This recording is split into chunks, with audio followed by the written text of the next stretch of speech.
Okay. So I think we have got everyone that we wanted to be in this room tonight. I can kindly ask everyone to please have seated.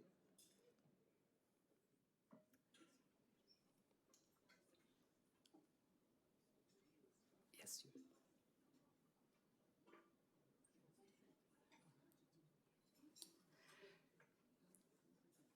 Sorry, we are running a little bit late with time. And for those who have been waiting, thanks for your patience.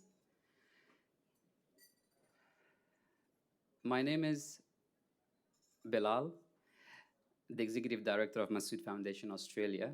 And I don't need to read my introduction for those who I haven't met face-to-face yet. I would like to begin by acknowledging the traditional custodians of the land on which we gather and meet today, the Gadigal land of the Eora Nation. Pay my respect to their elders past, present, and emerging. We would like to acknowledge the passing of Her Majesty Queen Elizabeth II. She will be recognized as a leader in history for her 70 years of service for the Commonwealth. She was a great friend of Afghanistan. And I would like to welcome our co-host for tonight, the Honorable Mark Curey, MP, Minister for Multiculturalism and Seniors. Thank you very much, Minister, for being here and co-hosting us. I have been seeing Minister pretty much every week in different forums and community engagement. So thank you so much for the work that you do for the community. And our co-host, the Honorable Jihad Dib, Shadow Minister for Emergency Services and Shadow Minister for Energy and Climate Change. Thank you, brother. Senator Fatima Paiman, Senator for WA. Welcome and congratulations.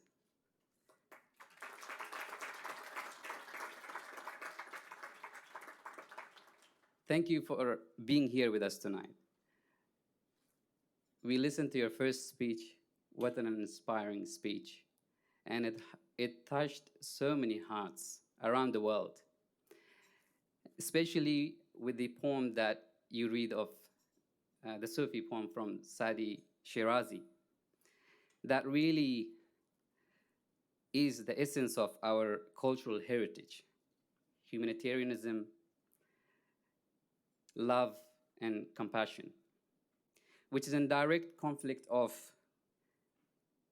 with a culture of violence and ignorance that the Taliban are representing in the name of Islam.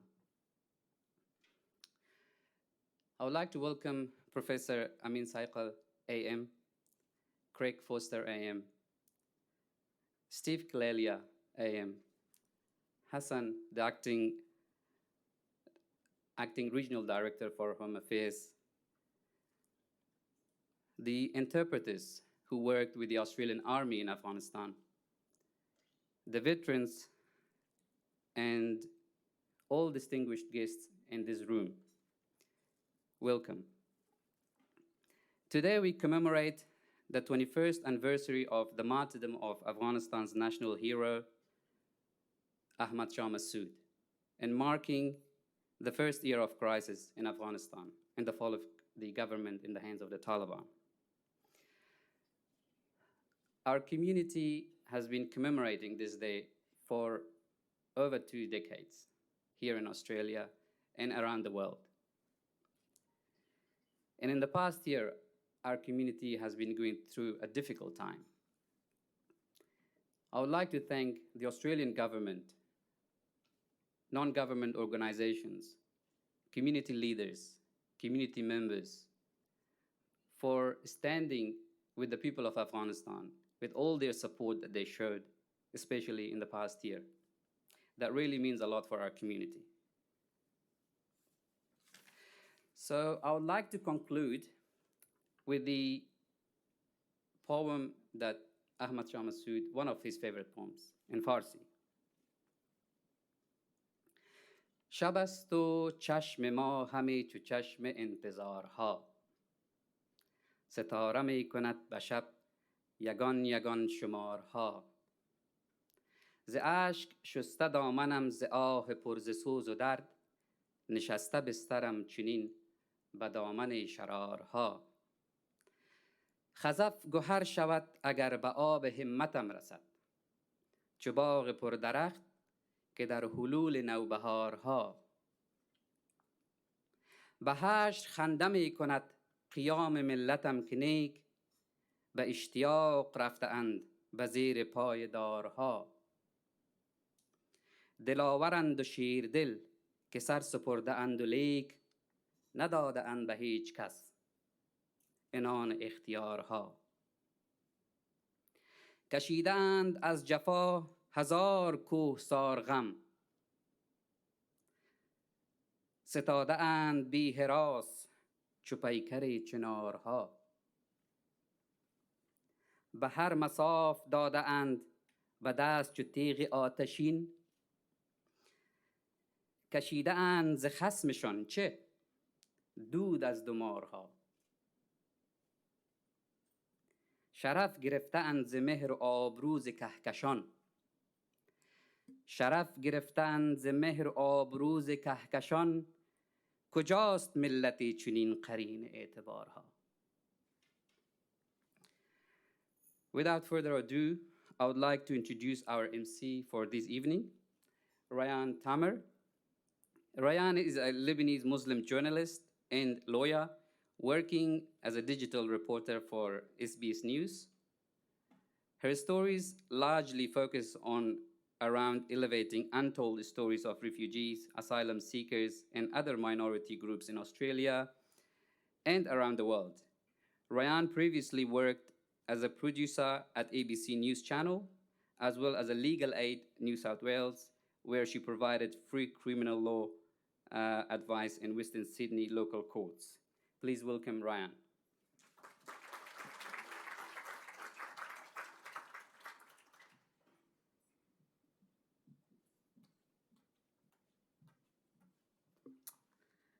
Thank you, Bilal. Assalamu alaikum wa rahmatullahi wa barakatuh. Peace be upon you all. As Bilal mentioned, my name is Rayan Tamer and I will be your MC for this evening. Thank you for joining us on an incredibly special night. Massoud Foundation has gathered us all here together at State Parliament to commemorate both the honour and legacy of Ahmad Shah Massoud and reflect on the year that was for Afghanistan under the Taliban rule. Today marks 21 years since the death of Afghanistan's national resistance fighter Ahmad Shah Massoud, also affectionately known as Amir Sahib, Commander Massoud, and of course the country's national hero. Massoud was assassinated by Al-Qaeda on 9 September 2001, and 21 years later, we look back at just over 1 year since the Taliban regime took over the country once again. His values, beliefs, and legacy will be championed in many ways tonight by the many speakers that we'll be hearing from, and I'm very excited for you to hear from their perspectives and experiences.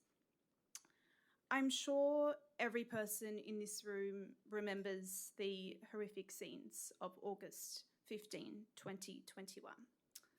For me, as the news producer at ABC, that morning, the footage was hard to forget. Many of you would have either been watching from home on your TV screens, your mobiles. Others in this room would have been in Afghanistan that very day. Innocent civilians clinging onto planes, begging to be rescued. Lives were lost since that day. Livelihoods too. Human rights, particularly women's rights, were that we once believed to have been reclaimed, were compromised since that day. August 15, 2021 marked the unsettling realization that Afghanistan was never going to be the same. So, just over 1 year on, and 21 years since Commander Massoud's death, where is Afghanistan now? And what is Australia's responsibility to assist those who've been caught in the crosshairs of a humanitarian crisis? These are the questions we'll be unpacking tonight with an incredible lineup of speakers and guests that Massoud Foundation has organised. So just a brief overview of what to expect tonight. We'll be receiving remarks from co-hosts and the Honourable Mark Hure and Honourable Jihad Dib before having a special online appearance by Ahmad Shah Massoud's son, whose name is also Ahmad Massoud, the leader of the National Resistance Front in Afghanistan. Later, we'll hear from our keynote speaker, Professor Amin Saikal, on Commander Massoud's legacy, before turning to journalist Lynn O'Donnell online, who will share her first-hand experiences of reporting in Afghanistan under Taliban rule since the takeover. There'll also be a very special performance from Afghanistan's sensational all-female Zohra Orchestra this evening. After dinner is when we'll be graced with our guest of honour and Australia's first Afghan Senator, Fatima Payman, followed by a rigorous panel discussion moderated by award-winning journalist Hugh Remington. Before we begin, just some housekeeping rules. So restrooms are just outside the room to our left, and that's also where fire safety exits can be found. Strictly no smoking or vaping in the building, please. If you could refrain from doing so until the end of the night, that would be very grateful. Of course, we will begin the event formally by acknowledging the land we are meeting on today, and to deliver the welcome of country, please put your hands together for Uncle Michael West from the Metropolitan Local Aboriginal Land Council.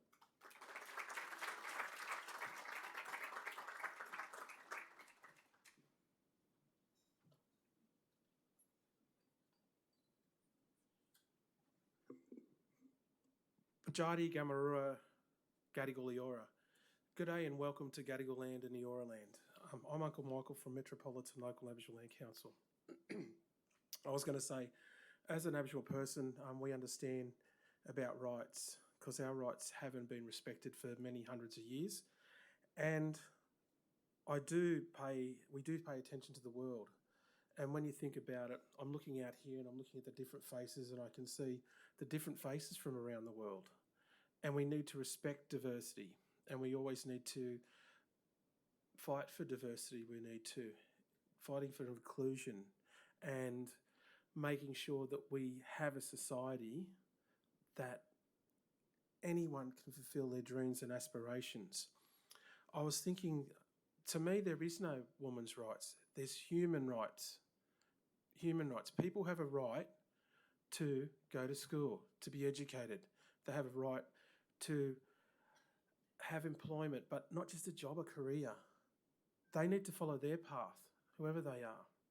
We need to build this society and respect people for who they are and acknowledge the history and the culture of everyone.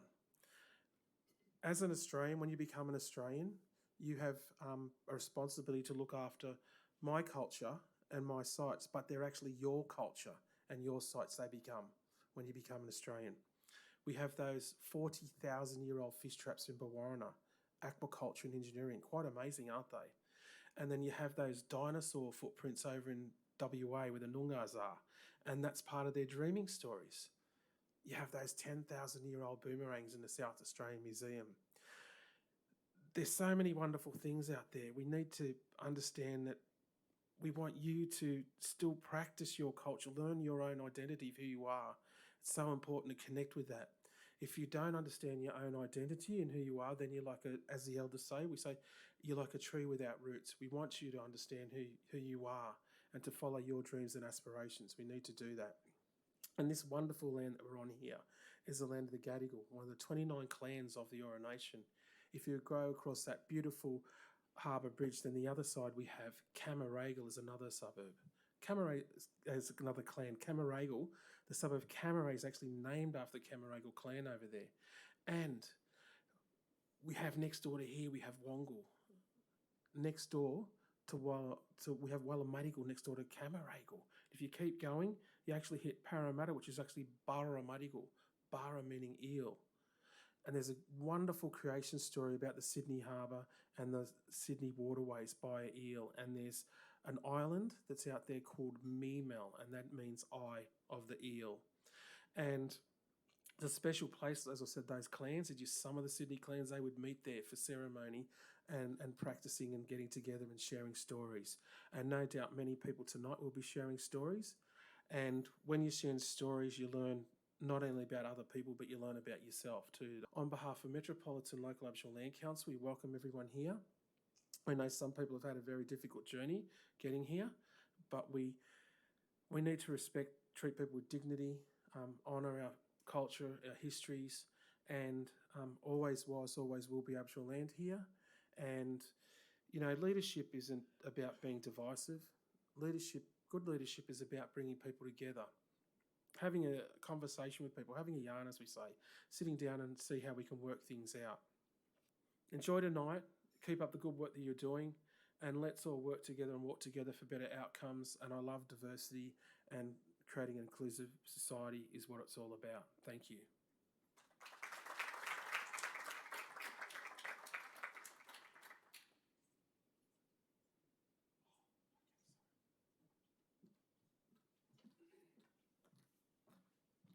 Thank you, Uncle. And I will just get Dr. Sahi Sahabaz to present a gift from Massoud Foundation for Uncle Michael West.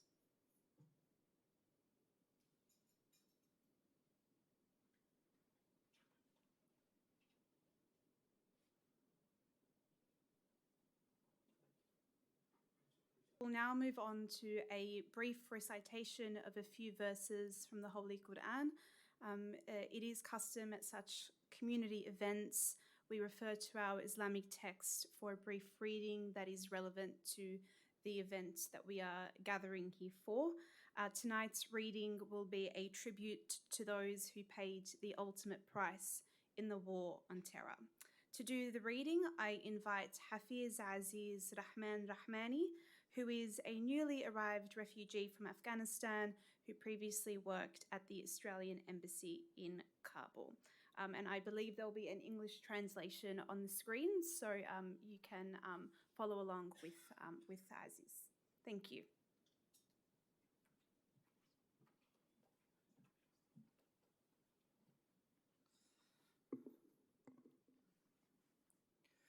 أعوذ بالله من الشيطان الرجيم. بسم الله الرحمن الرحيم.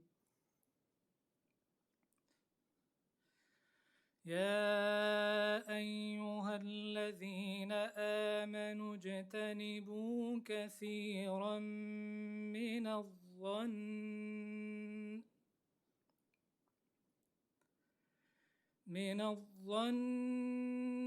إن بعض الظن إثم ولا تجسسوا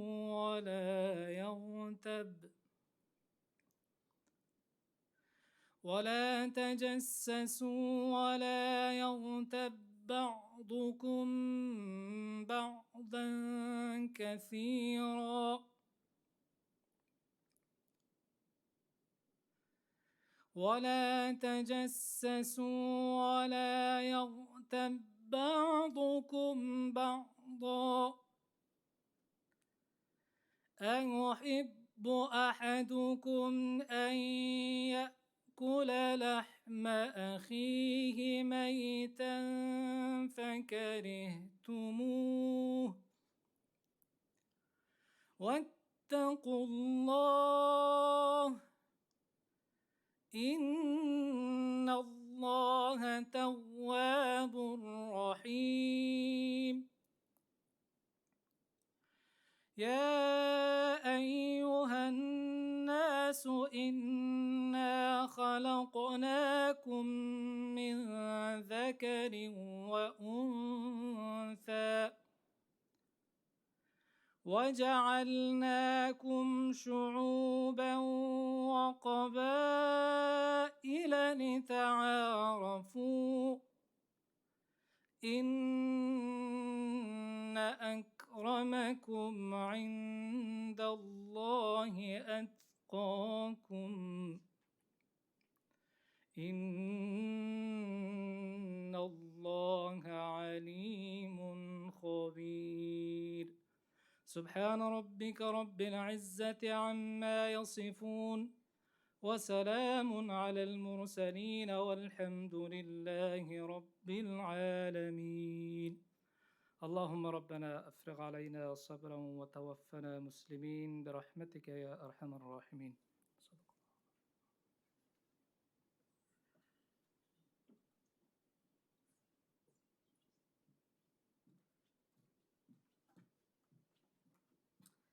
Thank you, Mr. Rahmani, and I will welcome Dr. Jamal Danishar to present you a gift to pay our thanks on behalf of Massoud Foundation.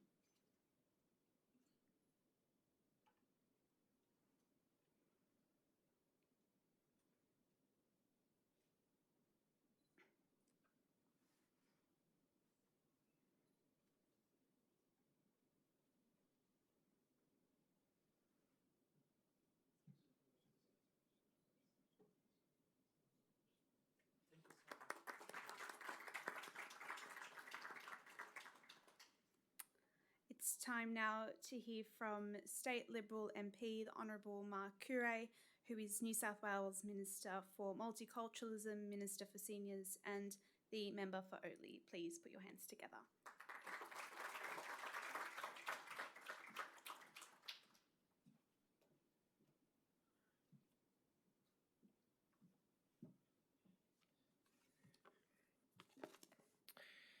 Assalamu alaikum. I'd like to begin by acknowledging the traditional owners of the land in which we meet today and pay my respects to elders past, present and emerging. In doing so, I pay my respects to any Aboriginal or Torres Strait Islander peoples here this evening. And I want to thank also Uncle Michael for that welcome to country. Where did Uncle Michael go? Oh, he's had to go. What was that? Oh, sorry, I've dobbed him in.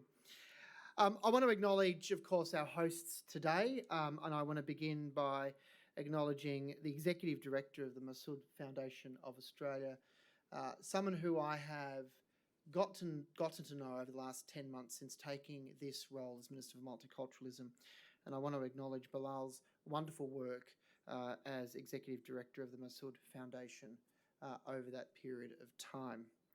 I want to also acknowledge my co-host today, the member for Lakemba. I've booked the room, he's paying the bill. So I acknowledge, of course, Jihad Dib, the member for Lakemba. I also want to acknowledge Senator Fatima Payman as well, and congratulate you on your election to the federal parliament as Senator for WA, I think it is. I also want to acknowledge, of course, the many other VIPs in the room. Bilal, I was giving you a very good rap a second ago. I don't know if you heard it, but I also want to acknowledge, of course, Craig Foster, AM, human rights advocate and Father of the Year as of 2 weeks ago. And congratulations to you, Craig. I took a photo with Craig just a second ago, and I've got a very happy 8-year-old at home who's a soccer fanatic who I've just showed, actually. So you've made his night. Ladies and gentlemen, it is an absolute honour to be with you here today to take part in the Afghanistan in turbulent transition a year after the Taliban. And we also gathered to mark the 25th anniversary of the death of the esteemed Afghan leader Ahmad Shah Massoud. Since the fall of Kabul, I should say, we have seen the return of a brutal regime in Afghanistan. Those in New South Wales and across Australia with ties to Afghanistan still feel the same pain, distress and concern that began over a year ago. And of course, this pain is felt for the safety and well-being of loved ones, and for the longing of the return of a homeland now under the helm of despotic power. And I want to assure each and every one of you in this room tonight that the thoughts of the New South Wales government are with the people of Afghanistan and our Afghan communities here in our great state. As Minister for Multiculturalism, it is my priority to engage with each and every one of you and our Afghan community leaders, our newly arrived refugees, on a regular basis. The New South Wales government has been working hard to resettle and support people from Afghanistan, and we will do everything we can and continue to do everything we can in doing so. Since the evacuation began in August 2021, our state has settled over 1,400 Afghan 449 visa holders. The New South Wales government is working very closely with humanitarian support providers like Settlement Services International, SSI, to plan for long-term accommodation and settlement options for evacuees. We're also working hard to ensure that new Afghan arrivals get the best start in New South Wales, with healthcare including specialised counselling, housing, English language support and much more. Many of you already know that we are, as a state government, providing millions of dollars in funding for organisations supporting asylum seekers and temporary visa holders, including but not limited to Afghan arrivals. And this includes a total of $16.5 million in emergency relief grants distributed to support vulnerable communities and vulnerable asylum seekers and other temporary visa holders during COVID-19. In June of this year, we also provided an additional $4 million in new funding for grants to NGOs who support a range of vulnerable temporary visa holders who do not receive assistance from the Commonwealth Government, with a continued focus on asylum seekers. All Afghan evacuees who arrived August of 2021 are now eligible for support under these grants. And further to this, the New South Wales Government has provided funding to Afghan community organisations through 2021, 2022, under the Empowering and Supporting the Local Community Grants, and through to 2020, 2021, festivals and events grants as well. Most importantly, the New South Wales Government has taken steps to provide additional support in the form of support for trauma services. And we do this by liaising directly with our Afghan community leaders, I should say, to ensure that we're providing culturally appropriate services sensitive to the nuance of the current community concerns. This open dialogue is maintained through the New South Wales Government's Afghan Advisory Community Forum, which met for the first time in October of last year. And the role of the MFA as an active, valuable member of this forum cannot be underestimated. The Massoud Foundation has worked tirelessly to provide community members with a direct link to the New South Wales Government to connect and to communicate about emerging issues. Through this forum, I've also met community leaders to discuss the existing challenges the community is facing and what challenges they anticipate over the next 12 and 24 months. It is clear the issues are family, reunification, supporting arrivals into employment and pathways, permanency for those on temporary humanitarian visas. However, with the support of the Massoud Foundation Australia, a critical bridge built between the Afghan community and the New South Wales Government and right across the state, I know we will be able to achieve the best outcomes. I want to acknowledge, of course, back to Bilal,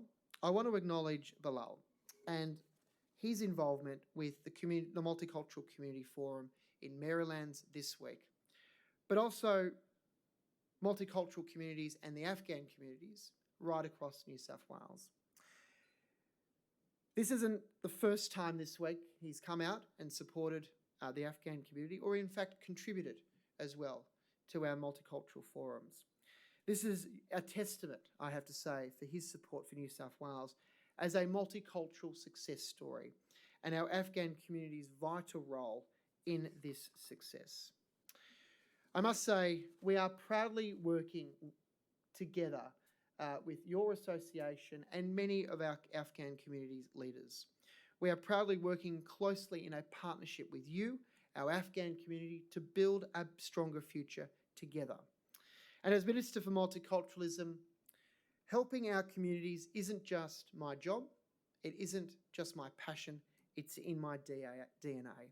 So ladies and gentlemen, thank you so much for coming out today and supporting our Afghan community here in New South Wales and across Australia. Thank you.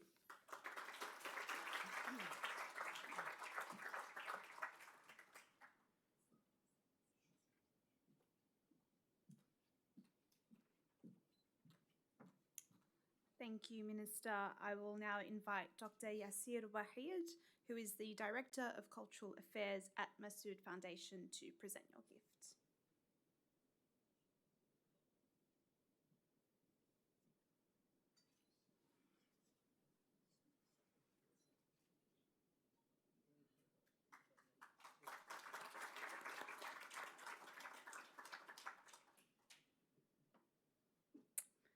Next up, please put your hands together for our other co-host, State Labor MP Jihad Dib, who is the Shadow Minister for Emergency Services and for Energy and Climate, as well as my local MP, the member for Lakemba, Jihad Dib. Well, thank you very much, Diane. And how could you not be happy when you've got constituents like you, Diane? I'm so proud of everything that you do and your achievements, and of course, as is the entire community, regardless of whether you're our electorate or not. Thanks, Uncle Michael, and I too want to acknowledge traditional custodians and land and pay my respects to elders past, present, emerging.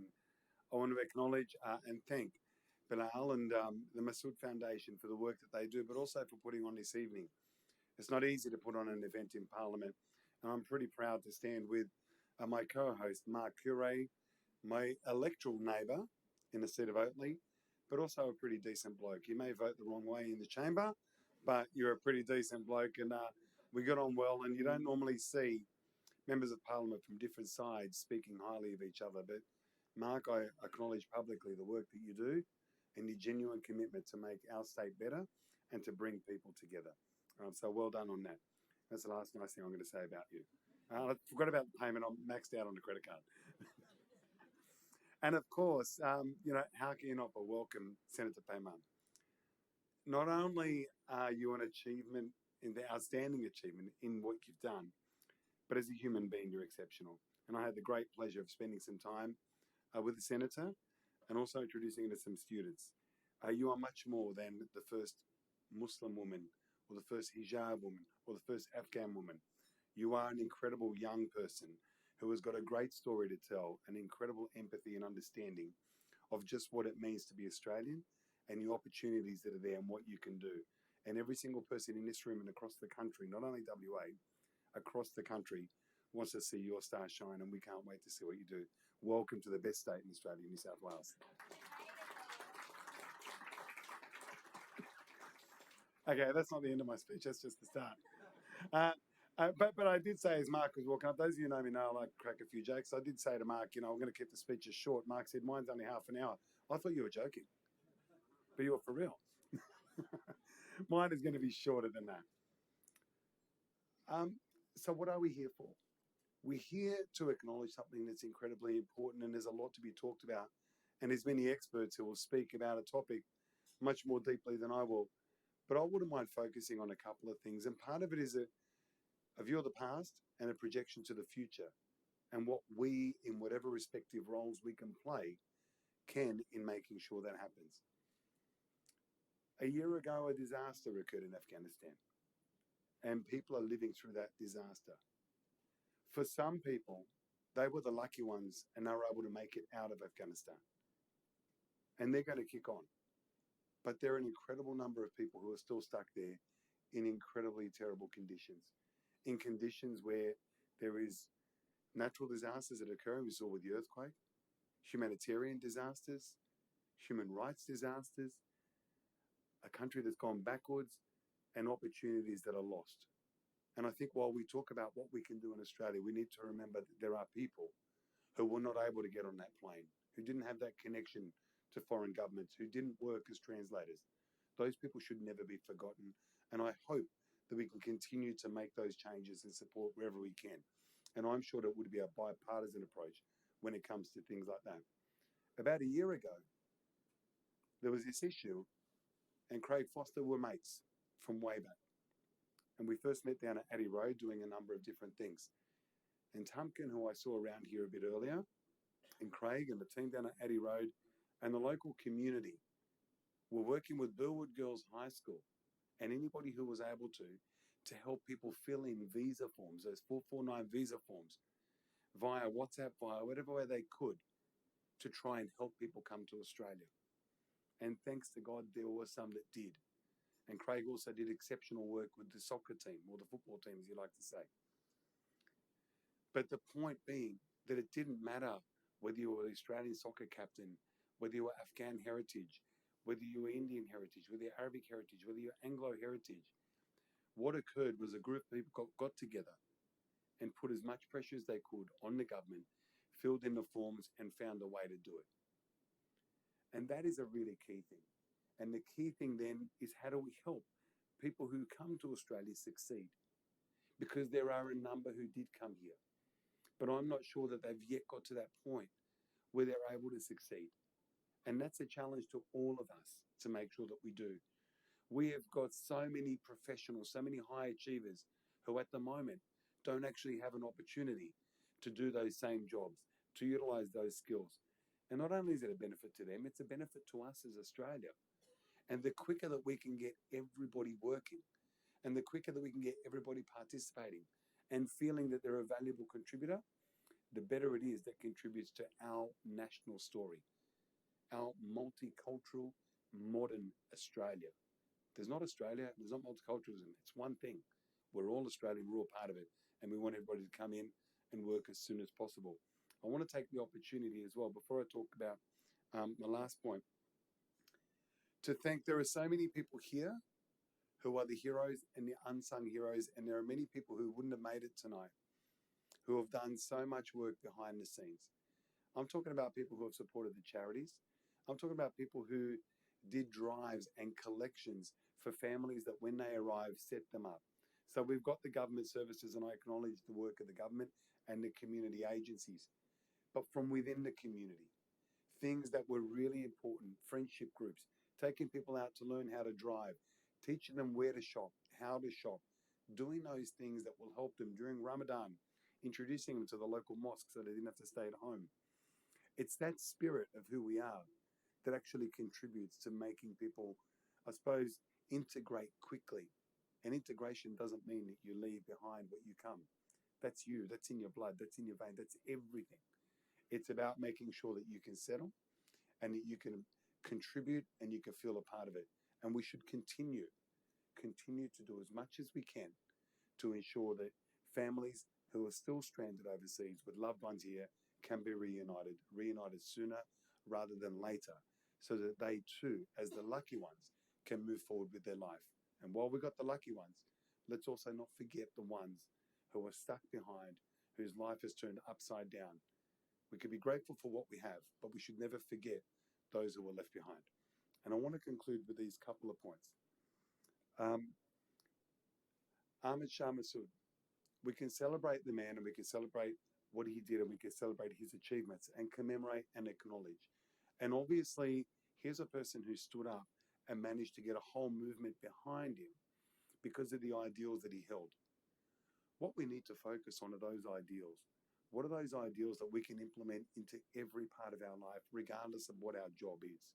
How do we implement that, that desire to never give up, that sense of humility, that belief in the arts, that sense of compassion, that sense of recognizing and appreciating that everybody can make a contribution? Those are the ideals that Mr. Massoud brought. And those are the Shah's, those are the ideals that made him loved by the people. And those were the ideals that made people follow him. Not in a worshipy kind of way, but in a belief way that I stand behind you as a leader. And every single one of us is a leader. Every single one of us has leadership within us. If we can be leaders and we can use those very same ideals of freedom, of respect, of perseverance, of acceptance, then what we can all do in our own way is actually create the best country and the best world possible. So thank you very much to Bilal and to the team at the foundation. It's wonderful that you can do it here in Parliament House. And it's important that it's in Australia's oldest parliament with the first, the first Afghani MP who's elected into a parliament with a multicultural minister and a first Muslim MP in New South Wales. Everybody belongs. Everybody's got a space and everybody needs to know the story. Thank you for keeping this story alive and for doing everything you can to support the communities. Looking forward to seeing you again soon. Assalamu alaikum, everyone. Have a lovely evening.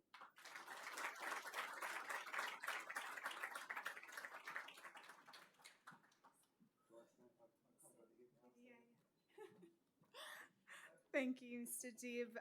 Obviously, now you've gotten the memo.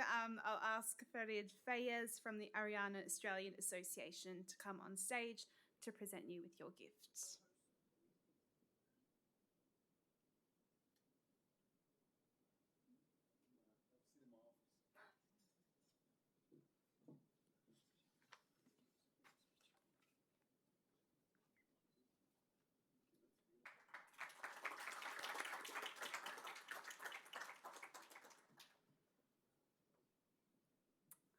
Now, to give you a brief understanding of what Ahmad Shah Massoud's hopes, ideals, and his legacy was in Afghanistan, Massoud Foundation has produced a short video of him and some of his commentary.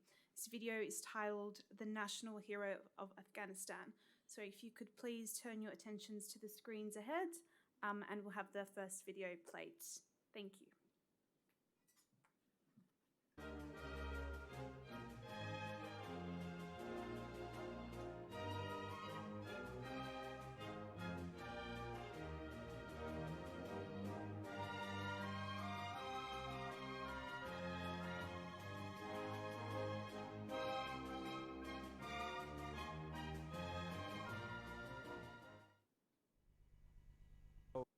حل سیاسی معتقد نیستند. بارها خودشان اعلان کردند که یگانه راه حل در افغانستان راه حل نظامی است.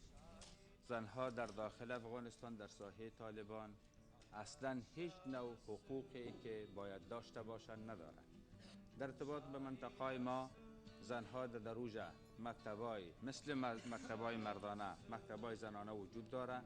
ما چندین لیسه تا سطح سنف 12 داریم. یک فاکولته طب در بدخشان داریم. در روجم در پالوی بچه‌ها دخترها تحصیل میکنند، درس میخوانند و در یک تعداد شعبا در بدخشان هم زنها هم در مکاتب و هم در بخش صحی مصروف خدمت هستند. حکومتی را که ما خواهان عزیزیم که در آینده تأسیس شود، حکومت خواهد بود که به اساس انتخابات آزاد به وجود بیاید.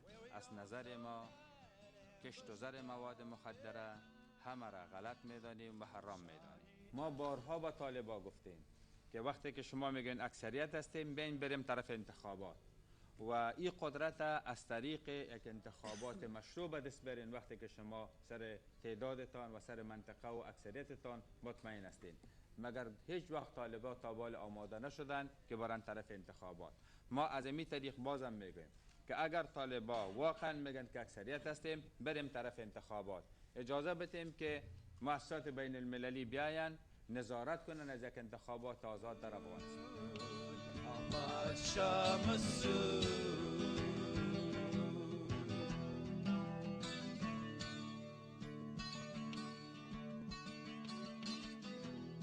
از آن طرح روشن داشته باشیم که همه اقوام در قسمتش توافق داشته باشند. دو مسئله، مقاومت در برابر بیرون و داشتن یک طرح روشنی که همه اقوام در او مطمئن باشه و او ظلم‌های گذشته دوباره باز تکرار نشه.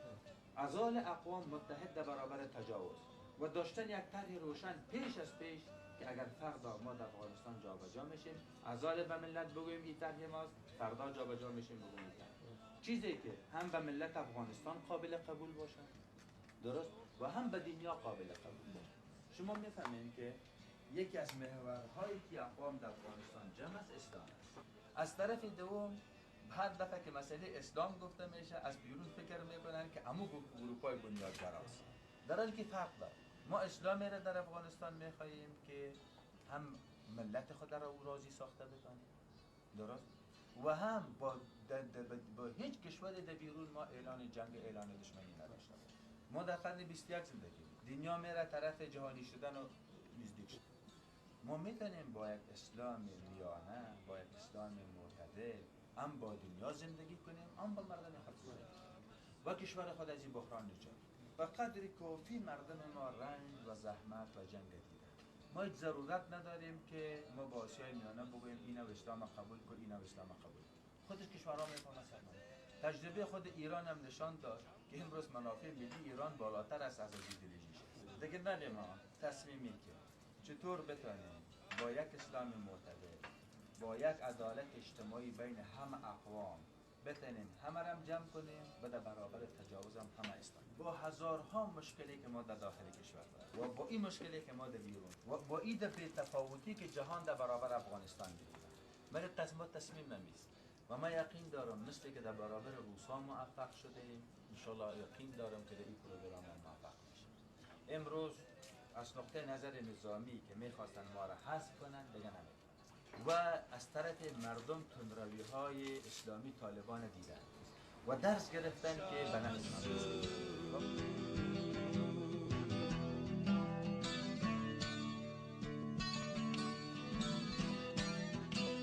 شاهین مسعود احمد شاه مسعود.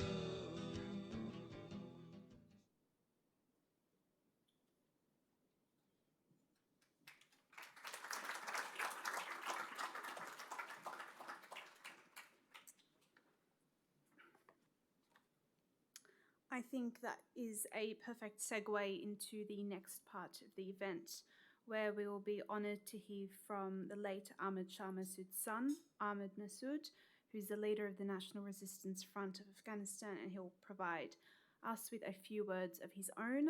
He will be on camera on video, so please again turn your attention to the screens. Thank you very much.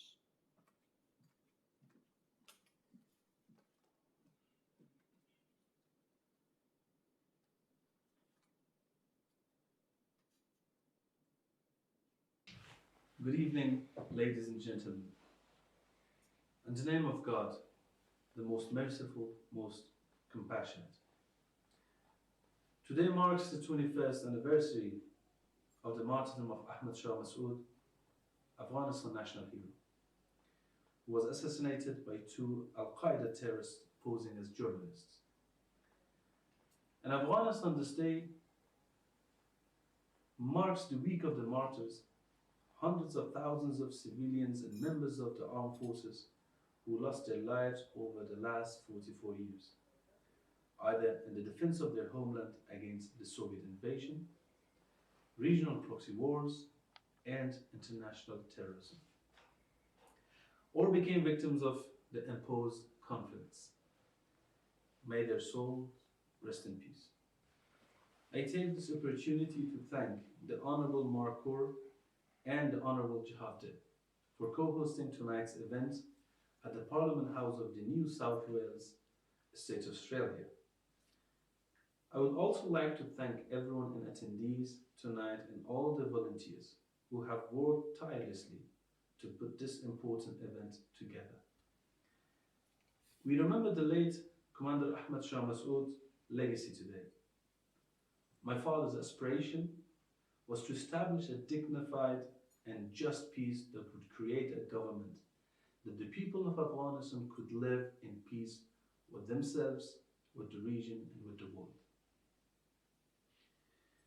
War was always forced upon him, and he did whatever he could to prevent it and end it and stop it. As Professor Michael Berry, mentions about him in his book, Commander Massoud fought but hated fighting, and he never possessed hatred toward his enemies. My father time after time risked his life to end the war.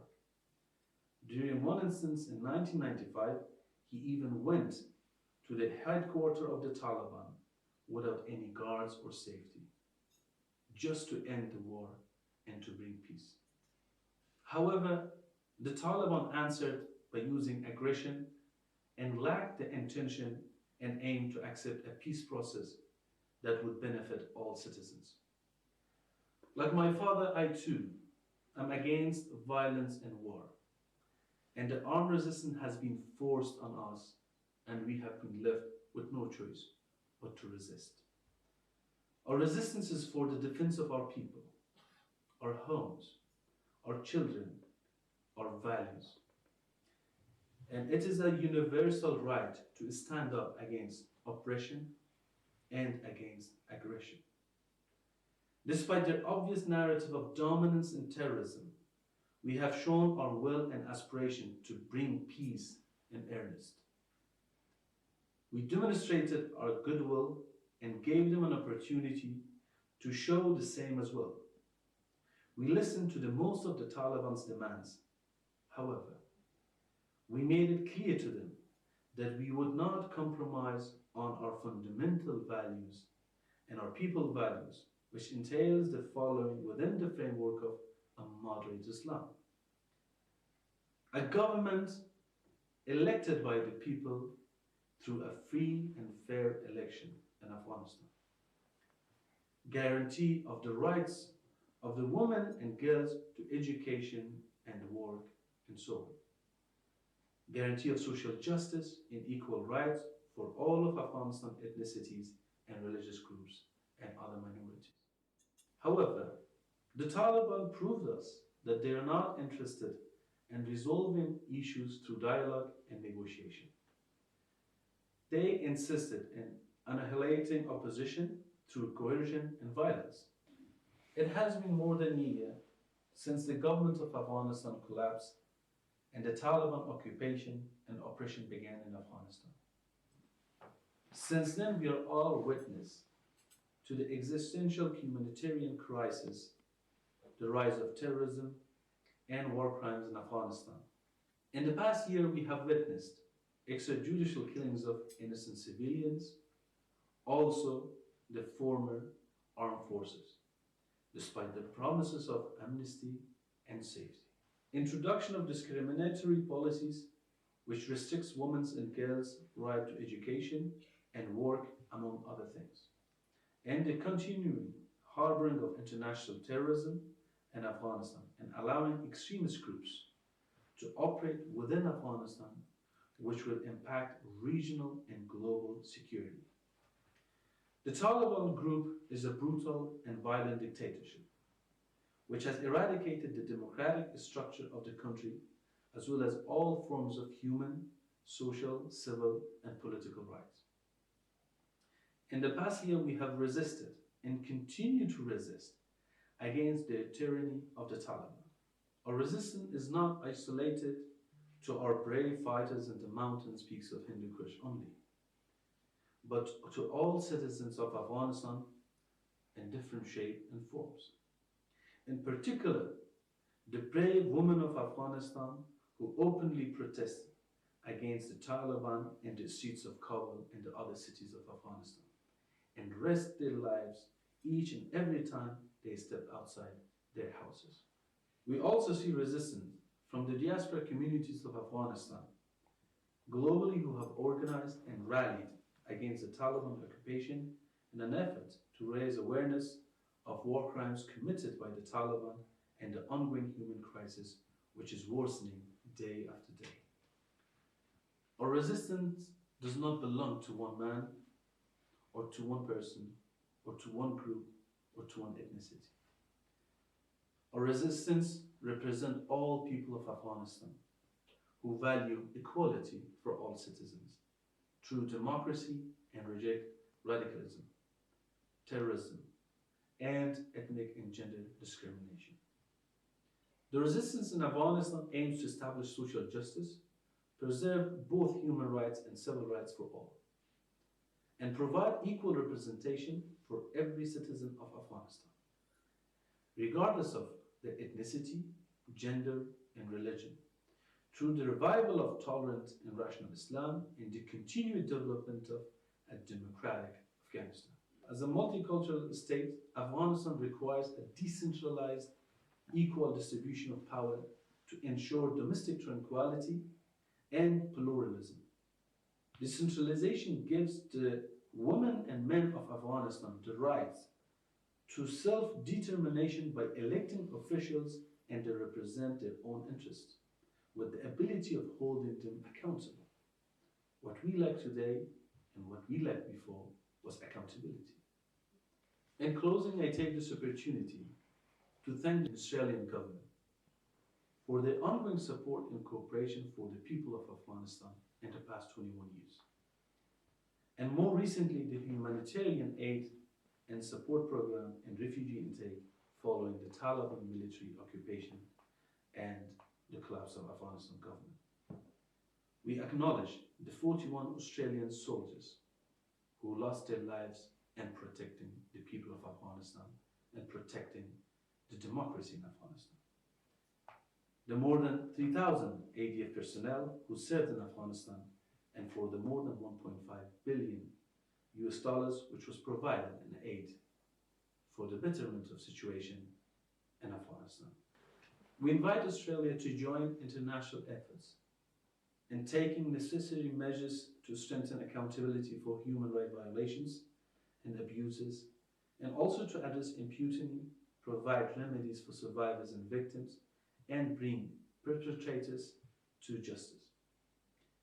I'm sure the Australian government, as representative of the Australian people, will stand with the people of Afghanistan and will continue to resist any pressure to provide international legitimacy and recognitions to the Taliban group.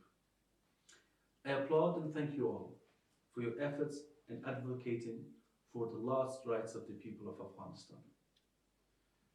Today, our struggle and effort is confined in Afghanistan. Yet, I can assure you that it is for the freedom and security of all human beings across the globe. Thank you very much.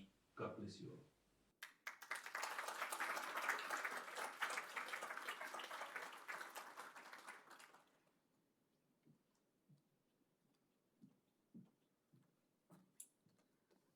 I think we can all agree on the shared values of dignified human rights and respect that were shared by Ahmad Massoud there. It's now time for our keynote speaker, Professor Amin Saikal AM, who is the Adjunct Professor of Social Sciences at the University of Western Australia and the former University Distinguished Professor and Director of the Centre for Arab and Islamic Studies, as well as the Public Policy Fellow at the Australian National University. Please put your hands together for Amin Saikal. Thank you.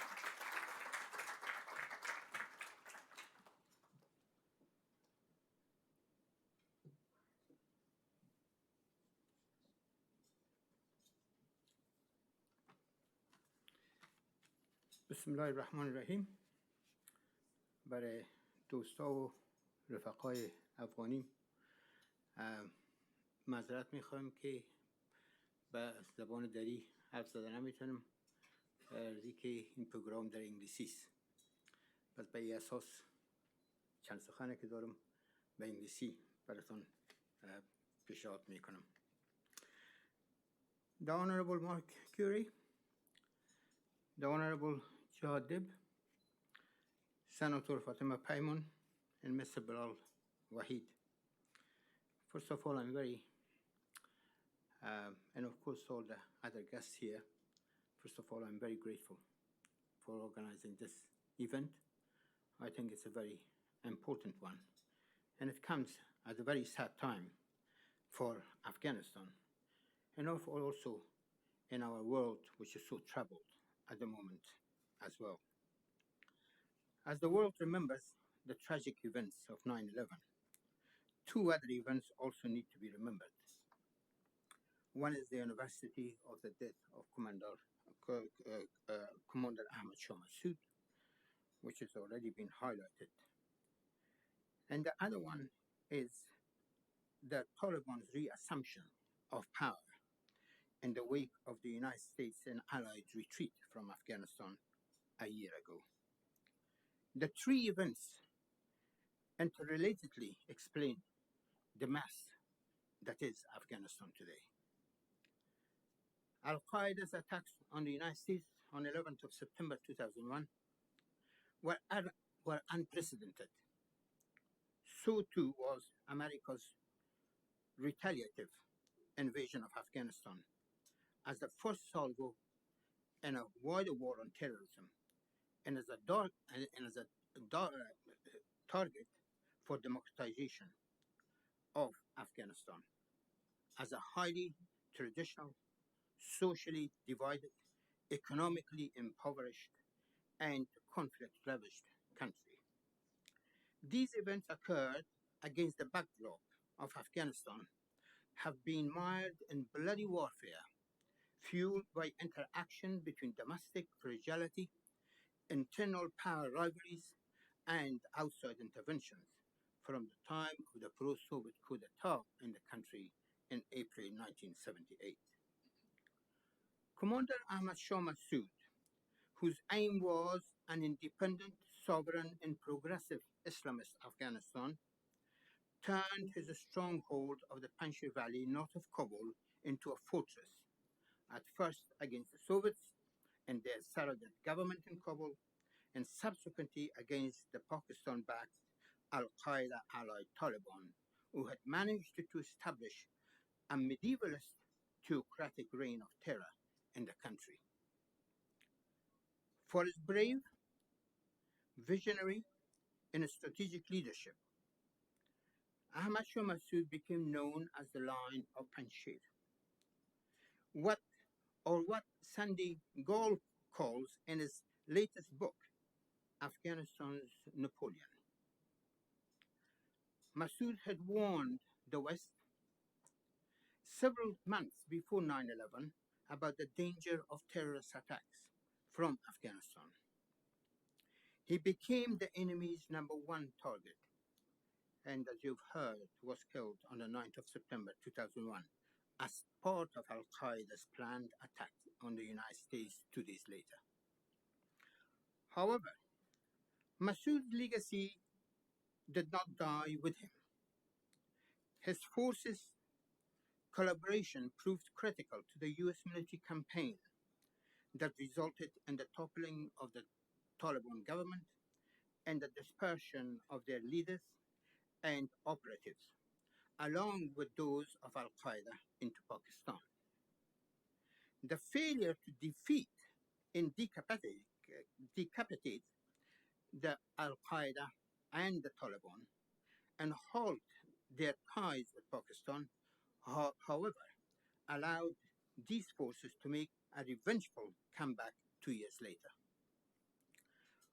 Washington's hunt for Osama bin Laden and its entanglement of Afghanistan's invasion with a wider war on terrorism and democracy promotion placed Afghanistan on a very rocky course of change and development. This prolonged and deepened the United States and Allied involvement in Afghanistan. The war on terrorism led the US invasion of Iraq that shifted American resources away from Afghanistan, and democratization spawned incompetent and kleptocratic governments under Presidents Ahmad Karzai and Ashraf Ghani. Neither of these leaders, along with many other strongmen, managed to free themselves from self-centered interests and power struggles to generate national unity and broad prosperity. As such, they not only failed the people of Afghanistan, but also could not provide the United States and its allies with an effective and reliable partner on the ground. Meanwhile, despite their heavy investment in human and material resources, the United States lacked a meaningful understanding of the complexities of Afghanistan and its neighborhood, and thus could not pursue an appropriate strategy in a fashion typical of a big power losing a small war. The United States too failed the people of Afghanistan. The Taliban and their supporters could not have wished for anything better.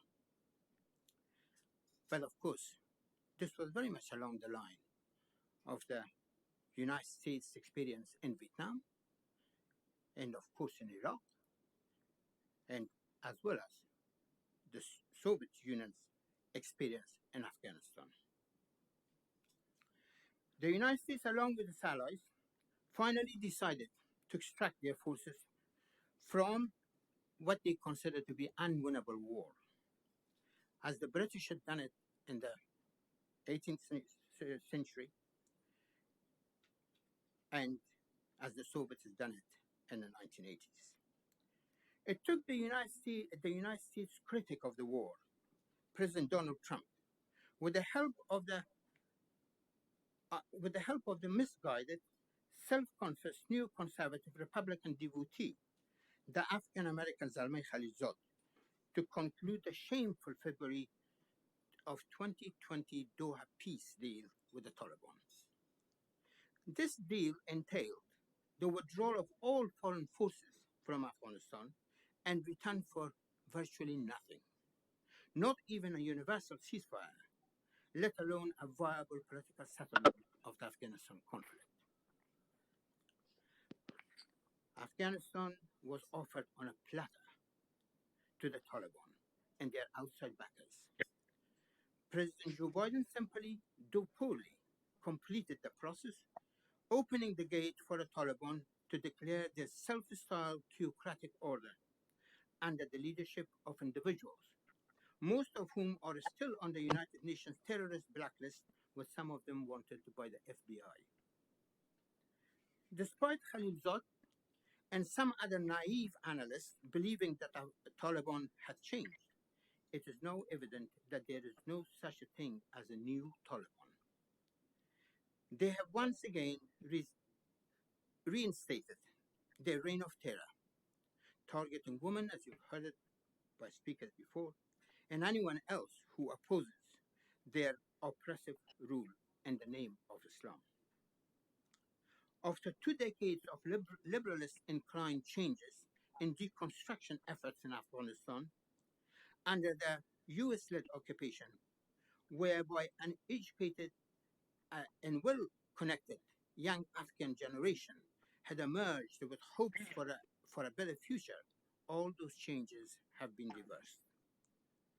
Afghanistan has been plunged into darkness, economically, financially, socially, and culturally, with half of its population facing starvation. The country has become a pariah state. The Taliban's politics of exclusivity, ethnic supremacy, and out-of-date religiosity may appeal to Russia and China based on their anti-US stance, but is frighteningly abhorrent and confronting. Yet, the ideal of Ahmad Shah Massoud, on the back of whom, as the Wall Street Journal puts it, the West won the Cold War, about a free and progressive Islamist Afghanistan, is now challenged, but has by no means evaporated. As you just heard, it is taken up by his well-educated and enlightened son, Ahmad Massoud, who now leads the National Resistance Front against the Taliban. And adding to what Ahmad said earlier, the National Resistance Front, who include members of the previous government's armed and security forces, have regrouped and operate in 12 northeastern and northern provinces. It has become the repository of the wishes and aspirations of a majority of the people of Afghanistan for freedom, for a publicly mandated inclusive government and for the observation of human rights, and more specifically that of women and girls, who have shown enormous bravery in the face of the Taliban's inhuman and brutal restrictions and punishments. The National Resistance Front operations are supplemented by growing resistance in some other parts of Afghanistan. The Taliban and their outside backers do not have the field free for themselves. They are neither prone to change nor united among themselves to embrace an enlightened Islam and bring stability and security, and for that matter, national unity to Afghanistan. It is imperative for the West to support the anti-Taliban resistance until such time that the Taliban negotiates for a nationally and internationally legitimate and participatory system of governance and a sovereign united Afghanistan with respect for human rights and the rights of women in particular. Massoud's ultimate game, that is Ahmad Shah Massoud's, and of course that's also the goal of his son, was peace through was to bring about peace to Afghanistan and create a peaceful Afghanistan, although most of his life was dominated by fighting, in the course of which his forces suffered enormously.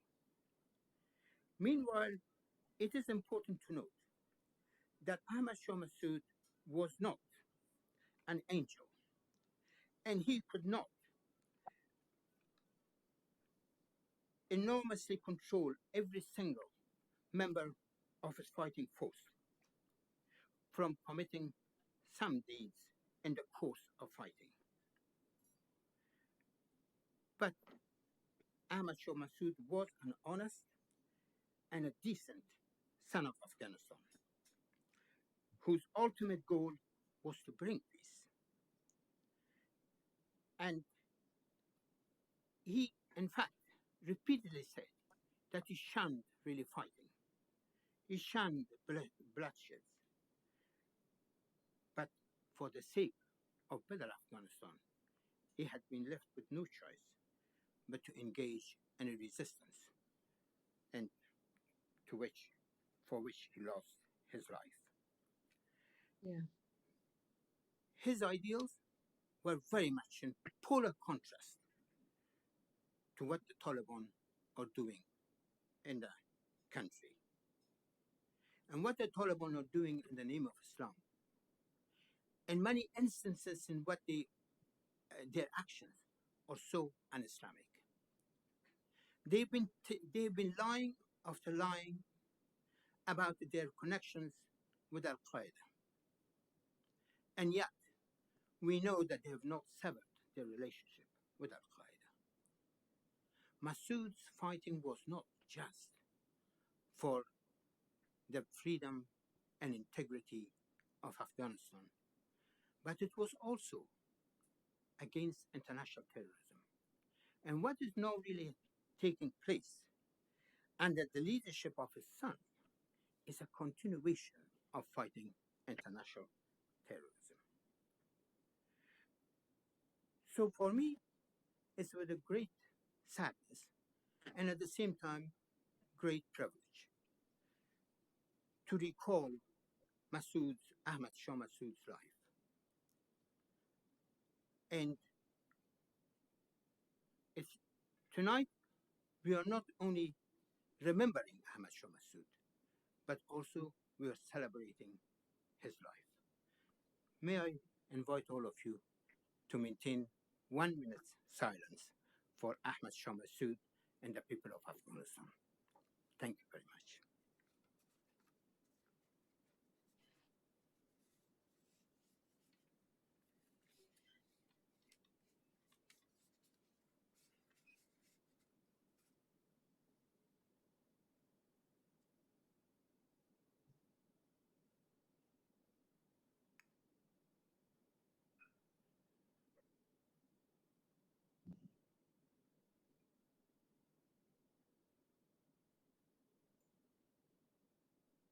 Yahramak-Allah. Thank you very much. Many thanks.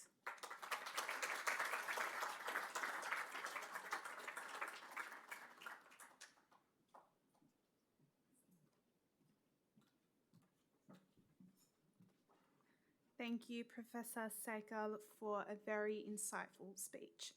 I will now welcome Malala Ahmadi to present you with a gift.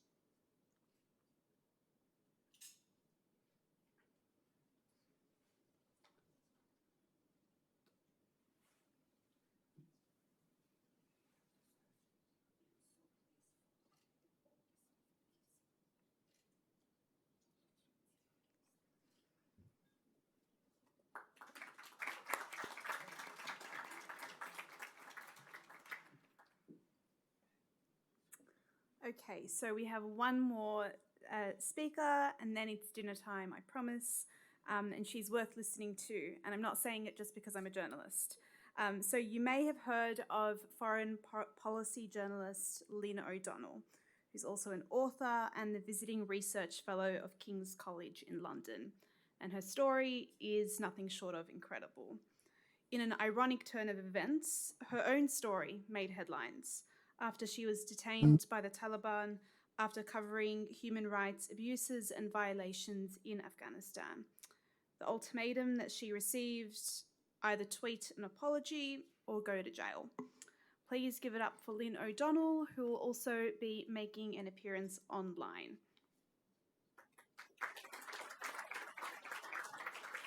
Hello. Thank you so much for having me. I'm coming to you from London, where I've just spent 10 days in hospital, and I told Bilal when we were confirming my appearance here this evening that I would be in hospital, and he said, yeah. So I reckon I come and get my gift next time I'm home. A little bit about me. Thank you for the introduction, and thank you again for the honour of speaking to this evening's event. I really feel very touched that you've invited me. I didn't just cover the final months of the war for foreign policy in 2021. I was a bureau chief in Kabul for the French news agency, Agence France-Presse, and the Associated Press, the American news agency. And I went back in May 2021 to pick up with my friend and colleague, Massoud, who is an Afghan Pulitzer Prize winning photographer, to cover what we thought it would be an intense spike up in the war. We didn't know really when it was all going to implode, but it was pretty well obvious that it was going to. So we traveled across the country, we visited front lines everywhere, and essentially what we witnessed in real time was the collapse of the Republic government. We wrote about it, he photographed it, we told the world about it. I was on ABC TV, radio, NPR, you name it. Nobody paid any attention. This is the plight of journalism. We also I wrote extensively about the very close relationship between the Taliban and Al-Qaeda, and how a Taliban takeover would mean Al-Qaeda essentially being like taking the salt from the sea. You can't extract one from the other. And all of that was ignored until, hey presto, July 31, the leader of Al-Qaeda, Ayman Zawahiri, is killed by a US drone strike in a villa in Kabul. And it was shock horror. Like, I hadn't been talking about it or warning about it or writing about it for quite some time. So when Massoud and I left Afghanistan on the 15th of August, 2021, just hours before the Taliban came in, we had already been declared high value targets. So we got a lucky escape.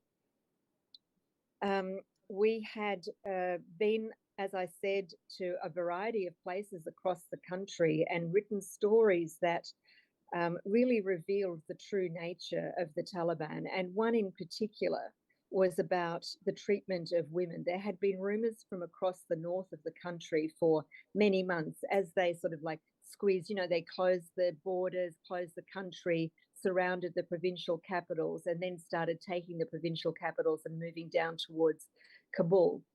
In one particular area we went to in the Central Highlands, the Taliban had come in, taken over, and been pushed out after 4 days by the local militia. But during those 4 days, they ordered the mullahs at the mosques to issue orders to the residents of a particular valley that we visited called Sargan to collect lists of the names of all the women and girls who lived there, because they were going to be married off to the Taliban fighters as war bounty. And this was the first confirmation that we'd had that this was their policy, this is what they were doing. What had happened is that the women had just fled. They freaked out, they carried what they could. Most of them left Sargan. And when we got there, about 2 days after they had been pushed out in July last year, many of the women had yet to come back. No women were seen in public, and those who we met were still extremely traumatized from their experience. So we wrote a story about it. We had all our interviews on camera, on voice recording, photographs. Everything was verifiable, and the Taliban went nuts. Their bot army just really came for us, to the point where I almost doubted the veracity of it myself. We were called liars, that we'd made it up. It was really pretty heavy duty. What we're seeing today, of course, is very senior officials. The spokesman for the Minister of the Interior, Sirajuddin Haqqani, is accused of forcibly marrying a student from Kabul University and raping her. So this policy goes right up to the very highest levels of the Taliban structure. So a lot of journalists over the course of the past year visited Afghanistan. They wrote stories about it.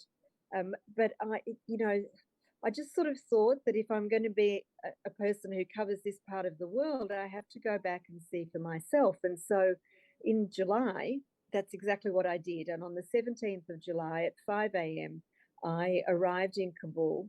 I was on a valid media visa that was issued by the London embassy. I was stamped through passport control. I registered as a foreign visitor, as we are expected to do when arriving in Kabul. And then the following day, I went to ministry and met with a man who called himself Abdul Kaha Balki. That's not his real name. He's a citizen of New Zealand. He carries a New Zealand passport. He has family living free in Hamilton. He, as I said, is the spokesman for the Taliban's foreign ministry. Immediately, I sat down at in his office at his desk. He began abusing me. He called me a white supremacist colonialist. He said that the intelligence agency, the General Directorate of Intelligence, does not recognize me as a journalist. He noted two stories in particular. The one I've just mentioned about sex slavery, which is what forced marriage essentially is, and another about the treatment of LGBT people who are really living in very great fear in Afghanistan. He said that I would be asked to leave the country, and he reminded me of a suicide attack on a busload of employees of a local television station, Tolo TV, in 2016 as punishment for a false report that the management of the television station refused to retract in 2016 during a siege of Kunduz, a city up north. They'd made a pretty big mistake and refused, for who knows why, to correct it and retract it. And so the Taliban, as Balki reminded me, sent a suicide attacker against a busload of people who were being taken home after their shift in one evening. He said, and we are proud of that. I said, you killed a lot of innocent people that day. He said, and we're proud of that. I said, one of the people that you killed was a friend of mine. He said, and we are proud of that. This is how we treat people who might make false reports about us. That was a direct threat against my life. The next day, agents of the General Directorate of Intelligence came to see me. I booked a ticket out. I thought this is a little bit tenuous, I should leave. So I said to the guy who called me, look, I'm going to leave anyway. He said, if you don't come and meet us to discuss your crimes, I will issue an order to all border points to make sure you cannot leave the country. I have that on a text. So they came to my guest house and they took me away. They were armed and they kept me, they took me to the headquarters of the GDI, used to be the National Directorate of Security, and they held me there for 4 or 5 hours. They shouted at me, they interrogated me, they abused me. They told me that unless I apologized, I would be sent to prison. So I said, well, what is it you want me to do, guys? They you know, sorry. They said, that's not good enough. You have to write a tweet. I had to do it on social media, on Twitter. So I got my notebook and pen out and they dictated to me what it was they want me to say. And I put that onto a Twitter tweet. They took my phone from me and made it into a 2-tweet thread and then tweeted it. They had a boss on speakerphone. They tried to tell me that the boss was a woman. The whole thing was a really sort of like weird, darkly humorous, satirical, dysfunctional, scary episode. You people think we don't allow women to work. The boss is a woman. 5 minutes later, the boss, who's a man, is on speakerphone editing the tweet that they had dictated to me. So we had to delete that and do it again. Said, okay, now what? I said to them, look, guys, if you make me do this, you're going to look really silly. And they had a bit of a debate about what the meaning of the word silly is and decided that they wouldn't and made me do it anyway. And then they made me film a false confession for them. So I was in a full covering hijab, a chador and a hijab, and they told me what I had to say. My name is Lynn O'Donnell. I'm a journalist. I don't know anything about Afghan culture or Afghan people. All the stories that I write, I make up and I have no sources. And I haven't been coerced into making this confession. And when it got to the last part, I took my headscarf off and I put it around my neck and I held it up and I said, and I haven't been coerced into making this confession. And they all looked at each other and they looked at me and we all burst out laughing. And they said, you better do it again. So I did it again. And I said, how's that? By this time, one of my interrogators, captors, kidnappers, whatever you like, is lying on a sofa saying, oh, you wouldn't believe what pressure I'm under. And then they took me back to my guest house and abused the manager of the guest house. By this time, they'd already detained my driver, an old friend from my Associated Press days.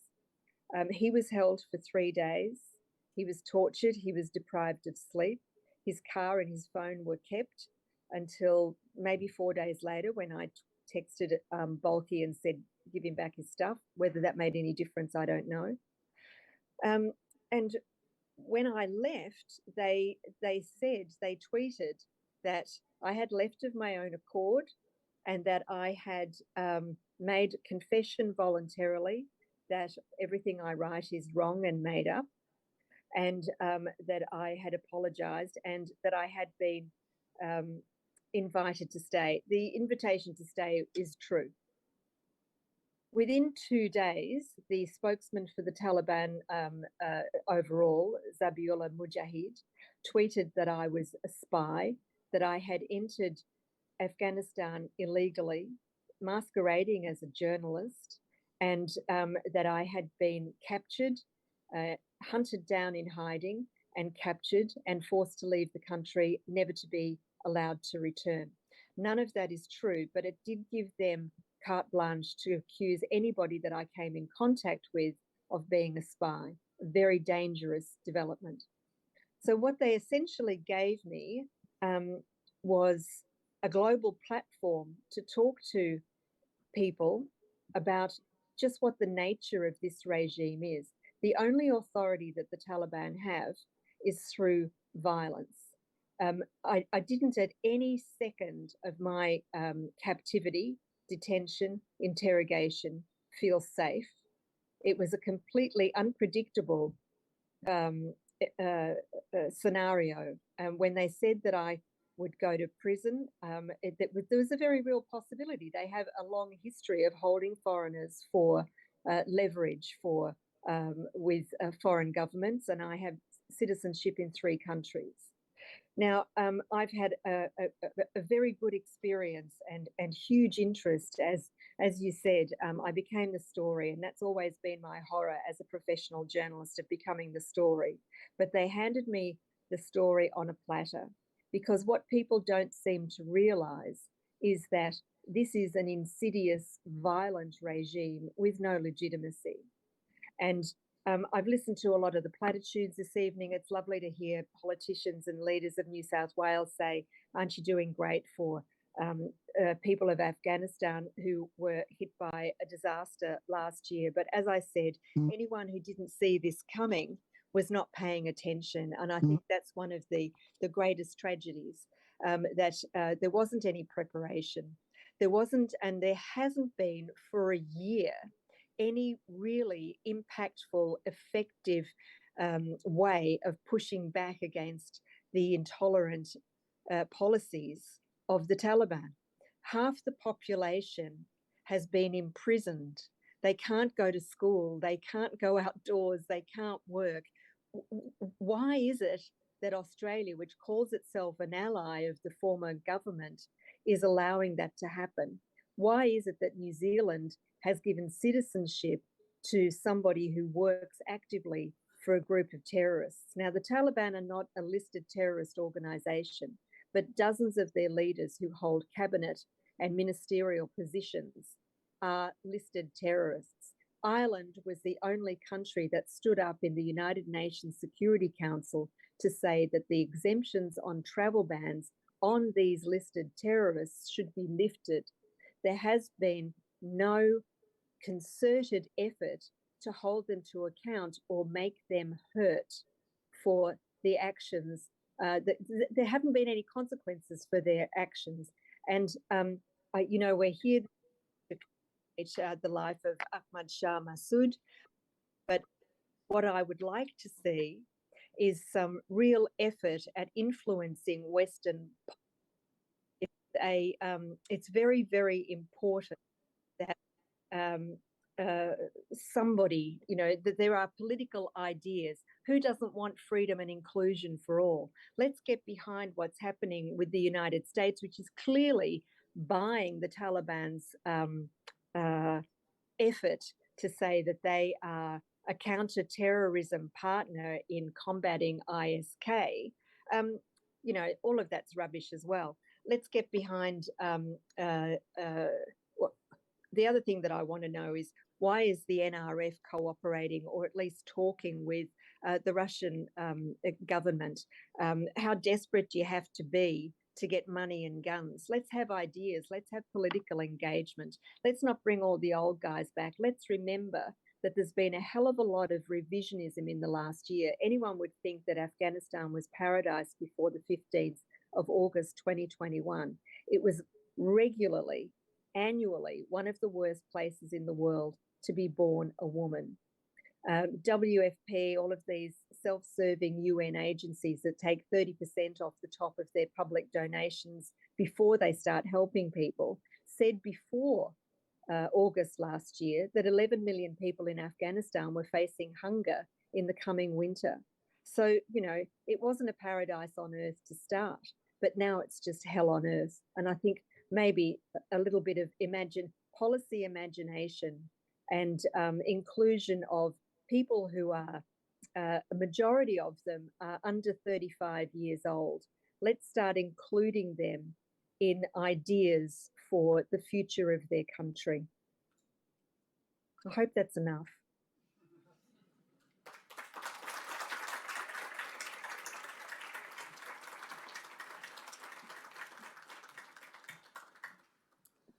I think that's enough. I think I could listen to you all day, but I think that covers it for this evening. Thank you so much, Lynn, and I am sure everyone in this room appreciates you retelling that story, and we also send our well wishes and a speedy recovery. Thank you for speaking with us despite being in hospital so soon. So thank you so much. Thanks. Okay, time for dinner. Now, while you enjoy your meals, we do have some entertainment for you. The first all-female Afghan orchestra, Zahra Orchestra, will be providing a song for us as we enjoy our meals, and we'll chat later. We'll chat after dinner.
I hope you enjoyed your dinner, and we'll be continuing with the rest of the evening schedule. We were hearing from Zahra Orchestra that were playing for us during dinner, an incredible group of women who sacrificed so much and escaped much hardship to be with us today. So that was very beautiful. Thank you to them. Now it is time, just in time, as she struts her stuff. It is time to hear from our special guest of honour tonight. She's a woman who likely needs no introduction, but I'll give one anyway.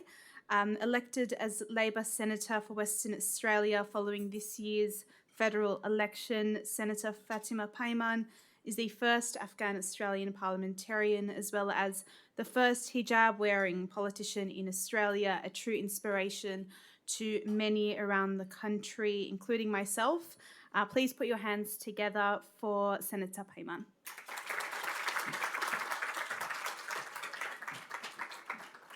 Thank you, Ryan. I'm going to pop these down, you know, short girl problems. Gotta love it. Bismillahirrahmanirrahim. Assalamu alaikum, everyone. May peace be upon you all. Good evening, dear distinguished guests, the hosts.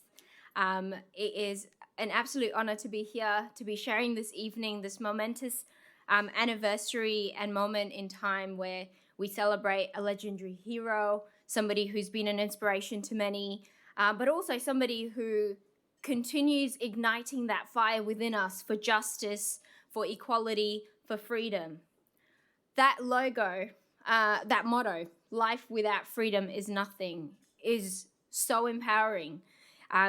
If we were to just ponder over it for a few moments and realize the significance of a statement like that. I'd like to begin by acknowledging the Wangal and Bidiagal elders and knowledge holders who have paved the way for those here now, for those following proudly in their footsteps, and for those yet to come as owners and custodians of country. Sovereignty was never ceded. It always was and always will be Aboriginal and Torres Strait Islander lands. I'd also like to acknowledge the resilience and strength and knowledge sharing of our First Nations people who've influenced the lives of new Australians like me and like many of you. So we've gathered here tonight and we have heard many of the atrocities as we stand here or, you know, congregate here marking the 1 year since the fall of Afghanistan to the Taliban. And we've spoken about how devastating it's been for a land that was filled with resources and hardworking people, an economy that was flourishing, to what it is today. It's important to acknowledge the struggles of Afghans and how far we've come, but it's also important to see the trajectory and where we're headed. What is the role of the diaspora community in Australia? I was asked to speak on tonight. And I think being somebody who's gone through the struggles of migrating to Australia and trying to adapt and adjust to a foreign land with a foreign language and learning its ways, learning its values, adopting it, and trying to strike a balance between the various identities I carry wasn't an easy journey. So where did my story start and where did it begin and how did I end up as the Labor Senator for WA? My dad, Allah yarhamu, he travelled the Indian Ocean in 1999 to find a safe place for his wife, his 2 daughters, and a son on his way. And he found himself on the shores of Australia, a land today we take pride as the land of opportunities, the land of acceptance, the land that has given so much to so many. And after working tirelessly for 4 long years, away from his family, away from his children, he finally was able to sponsor his family over. You know, as an 8-year-old kid coming to Australia, I don't remember much except that I was so happy to see my dad again. So I understand the difficulties while my dad was here and we were back in Pakistan. It was tough growing up, you know, running on the streets of Pakistan, playing cricket with the neighborhood kids. If those who know Pakistan, we used to have Imli. Oh my God, that was my favorite. And yet coming to Australia was when I felt like I came home. Because isn't home where the heart is? And my heart was with my family. The reunion of my family. To see my dad every day without just seeing his photos and hearing his voice over the phone. And so fast forward, you know, Dad did his best, working around the clock, multiple jobs, as many Australians do. And it comes second nature to everyone because you want to make ends meet. You want to give your children a good education. You want a better future for them that you may not have had. You want a better life for them than you've ever had. So it wasn't difficult for my parents to adjust, but, you know, growing up as a young Muslim woman who is navigating her way through life, I mean, it's tough being a teenager, let alone being a Muslim teenager who wears a hijab on her head and, you know, is trying to learn what life is all about, because we're not born into this world with a manual. So you try to fit in. You try to find a way that, you know, you don't stick out. Because people did pass comments like, go back to where you came from. Or, what's that thing on your head? Or, first day in a tutorial at university, a dude goes, do you have a bomb under that thing on your head? And you're like, how did you make it this far to uni? Really? And then you realize, what do I have to do to fit in? Why are people forcing me? Like, I thought I was like any other Aussie kid, right? Like, back then we had little virtual Tamagotchi pets, and, you know, I'd love to, you know, go out and roller skate or try to, like, beg my parents to let us go to the movies and, you know, just like any other ordinary kid. Didn't want to do homework, just wanted to have fun. But you're constantly reminded that you look different, you don't belong. And so I tried volunteering, and I went on this massive journey of immersing myself into public service, into serving the community in the hopes of maybe one day I'll be accepted.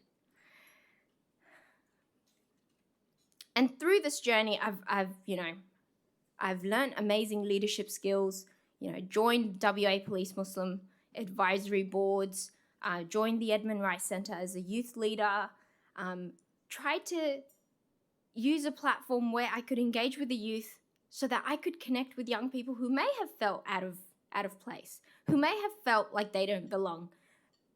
And it's a lonely world when you stick out and you're different. And you go to conferences like this, but except with, you know, a homogenic demographic, and then a senior lady comes up to you and she goes, so how do you fit in all this? And I'm like, would you ask my friend Karen over there how she fits in this? The only hijab-wearing girl you come up to and ask, how do you fit in all this? And so I think that ignited that fire and that passion in me to make a difference in people's lives, to be more accepting, to be more understanding, to spread that awareness, to put myself out of that comfort zone and purposefully go to community events or go to functions where I was the only one sticking out. It wasn't easy. Trust me, it wasn't easy. There were times where I had anxiety before I went in, like, am I ready to do this? But that purpose was clear. If I don't put myself in those positions, how will people know that I'm as capable of an Australian as they are? That I too contribute to the prosperity of this nation in my own way? And yes, my parents may have wanted me to become a doctor, and being a politician is very far from becoming a doctor.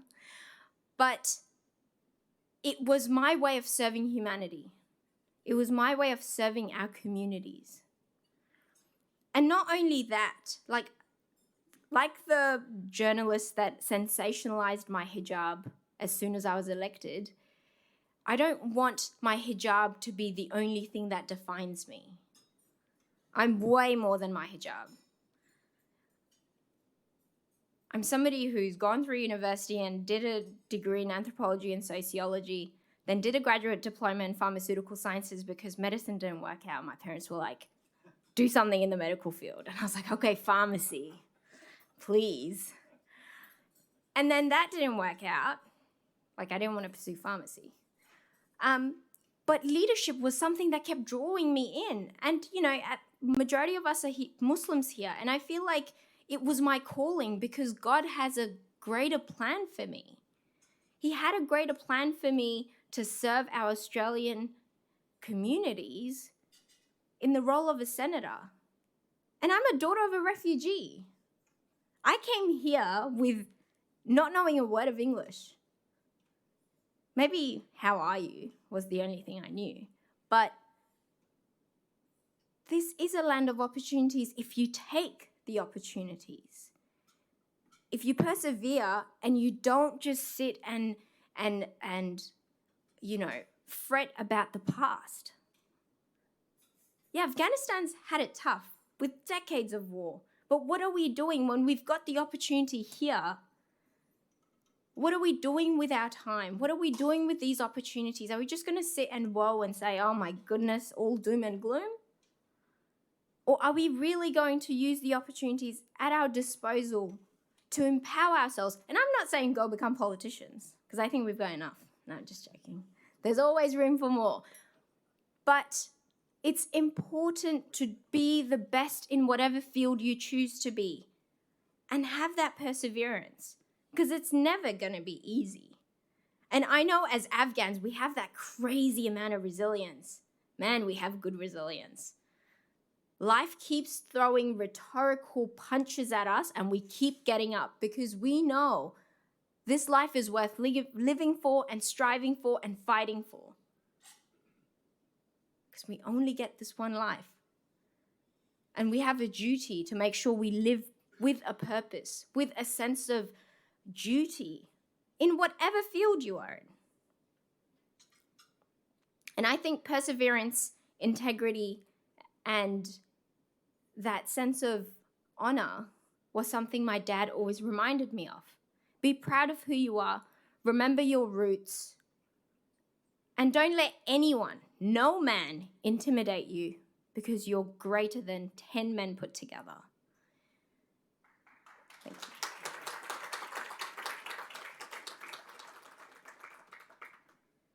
And I may have butchered this phrase, but it's in Dari and it goes,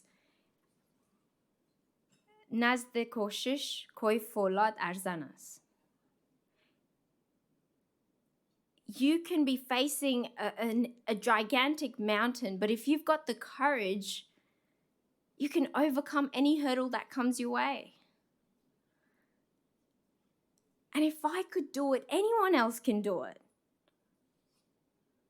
You know, people used to stare at me when I used to walk around because I looked different. But now they stare at me in awe, thinking, man, look at her. She did it. Oh, yes, I did it. And I'm going to continue proving those naysayers wrong. So that people, like that lady I met at the conference, won't come up to any other girl wearing the hijab or not wearing the hijab and say, how do you fit in all this?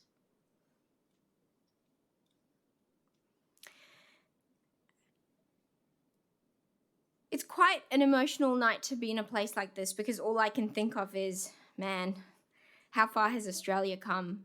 We've just seen an election where diversity, every journalist, every news report was like, man, this is the most diverse parliament. This is the most multicultural parliament Australia's ever seen. And WA delivered 4 incredible federal MPs, and they elected somebody of an Afghan heritage as their 3rd senator. And we hadn't won that spot since 1984. So it wasn't like I went in thinking, yes, I got this. It was a long and challenging period of campaigning. But it was something that needed to happen. And Australians showed that there is appetite. There is that need and support to have a parliament that is representative of our society. Like, look around you. I mean, we're mostly Afghans here, but you know what I mean. It's important to take pride in our multiculturalism, but don't use it just as a brand or confetti to just, spice over our events. Truly embrace it, accept one another. And regardless of who you are, where you're from, what your background is, or what beef you have with some other ethnic group, like, chill. Life's too short and very unpredictable, so make the most of it. Because if I lost my dad, at the tender age of 47, he was very young. And leukemia took him away way too soon. But his struggles of having to go through so much, being overworked, underpaid, and abused at work because English was his second language, I'll never forget his struggles. And that's something that will keep me going. And I will continue fighting for workers' rights. I'll continue to ensure every child in Australia has access to good education. I'll ensure that people, regardless of their age, have access to accessible housing, affordable housing. Mental health, something that's so underrated, and especially within our communities. I remember when I first told my mum that I needed to see a psychologist after my dad's passing. Man, that didn't go down well. There was a massive family intervention. I was sat in the middle, and my uncles and aunties and the whole tribe was there. And they're like, why do you need to see a psychologist? What's going on? And it's like, chill. I just need to talk to somebody that's not my family and learn ways of dealing with my grief. It was crippling me. We need to normalize those conversations, that it's okay to not be okay. And there are support systems out there. So utilize it. I want to make sure that climate change is a reality. Action on climate change is a reality for our generation, because frankly, as a young person, I'm actually scared of having children one day, because this world is not sustainable if we continue going the way we're going. And so I'm so proud to be part of the Albanese Labor government, who's actually taking action on those things that I've addressed. Those are the issues that I'm passionate about, and that's why I joined the Labor Party, to ensure that we do something about it. To be the voice for young people, to be the voice for women, to be the voice for minority groups who do not have their voices heard at the table. To be a representative. But you know what? I may be the first hijab-wearing senator or parliamentarian in the federal space, but I know I won't be the last. And there's going to be many women walking behind me through that door that I went through, because I will continue empowering women wherever I go, whatever forum I find myself, because women have the potential. And I've seen what's happened in Afghanistan when women and girls are stripped of their human rights to an education.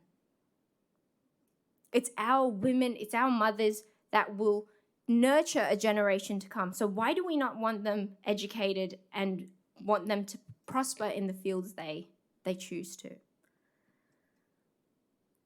But anyways, without further ado, I will give it back to our amazing MC. Thank you so much for having me. Once again, I'll stick around for a bit. So if you've got any questions, come have a chat. I'm very accessible. Sorry? I've got another 5 minutes. Oh, stick around for 5 minutes. Okay. I wonder what's happening. Cool. But thank you so much for having me. It's been an absolute pleasure and delight. I wish you all the very best, and God bless you all. Thank you.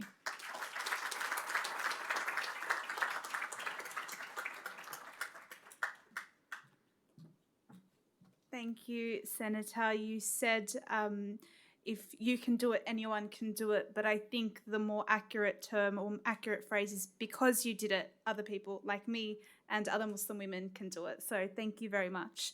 Now I will ask the Executive Director of Massoud Foundation, Bilal Wahid, to present you with a gift.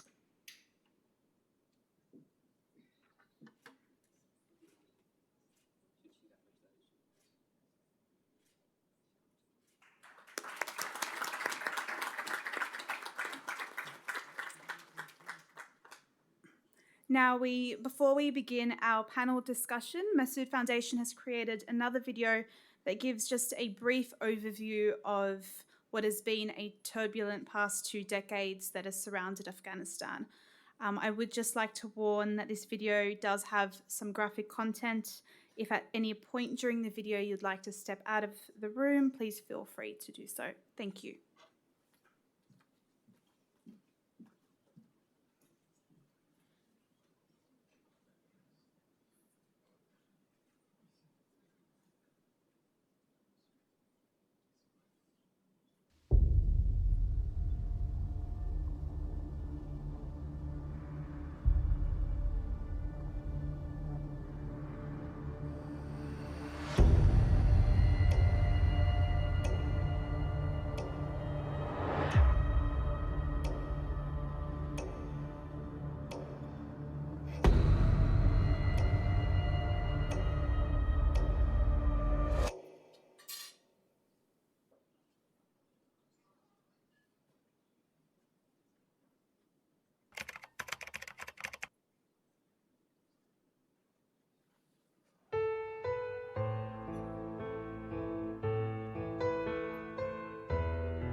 توپکش کجاست؟ تو کلاشینکوف من ندارم به خدا اگه داشته باشم به خدا قرآن اگه داشته چی هست؟ ما بلد نگم ما گفتم خدا راستی که بشیم مالای مرا کشیدن نکنم نه ما قاعده سرکو یا ما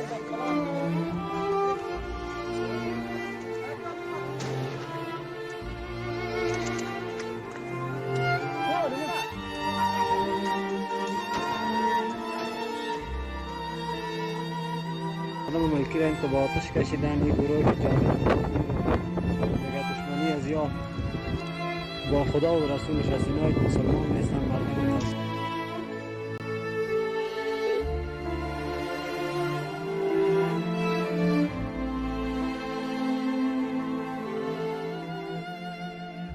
ما هم دختر هستیم، ما هم از افغانستان هستیم، ما هم بشر هستیم، انسان هستیم، چرا ما مکتب نریم؟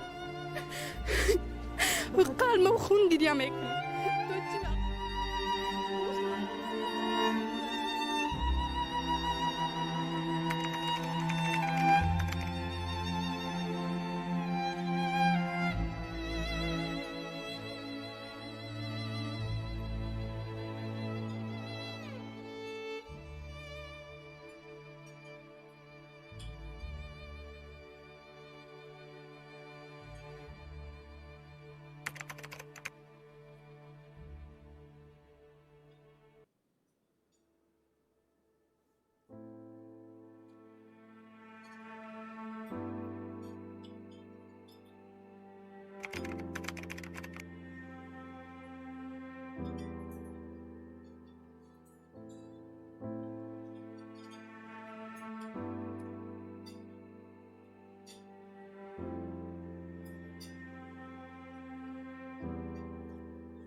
I think that video paints quite a bleak picture of what Afghanistan has had to experience over the past 2 decades. And it begs the question where we are today, where we're gathering today, where does Australia come into all of this? What is our responsibility here? And I believe that there is quite an insightful panel that we can expect to sort of unpack those questions. Moderating this panel is none other than multiple award-winning journalist Hugh Remington. If you don't know Hugh Remington, well, he is quite a journalist who's won multiple awards in Australia overseas. He's reported from more than 50 countries, including Afghanistan. He's currently the National Affairs Editor at Channel 10, but has previously worked as a news anchor and correspondent for CNN and also a foreign correspondent for Channel 9. Hugh Remington will take you through the other panellists that you can expect this evening. Please put it together for Hugh Remington.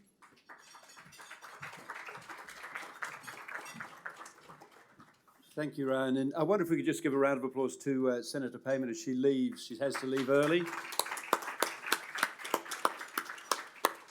Such a fabulous address and such a great example of the promise that Australia hopes for people who come here from across the seas. And really that inspiring call to action that having come here to seize every opportunity as she has done, and she enriches the country. Both by what she represents, but far more importantly, by what she does. So this is a somber evening in many ways. It's the 21st anniversary of the death of Ahmad Shah Massoud, murdered by Al-Qaeda. It's a year on, as we know, since the fall of Kabul and ultimately of Afghanistan to the Taliban once again. We're going to have a little panel here. It's also the day when the Queen died, and we learned of that. So it struck me coming here that she represented a kind of a constitutional continuity, 70 years in office. And when I reflect on Afghanistan, you think, what wouldn't Afghanistan give? What couldn't the people of Afghanistan do if they had 70 years of continuity, peace, opportunity, education, human rights? 70 years could change the world, I think, if it could come to Afghanistan. So let's have a panel and we'll talk about what the opportunities are. I'm going to ask Professor Seikel if you'll come up and join me again, already well known to you. Thank you very much for coming up and expanding on your earlier conversations. I'd also like to welcome up onto the stage here Craig Foster, well known to many of you. Father of the Year, that's the most important thing. How did you get that going?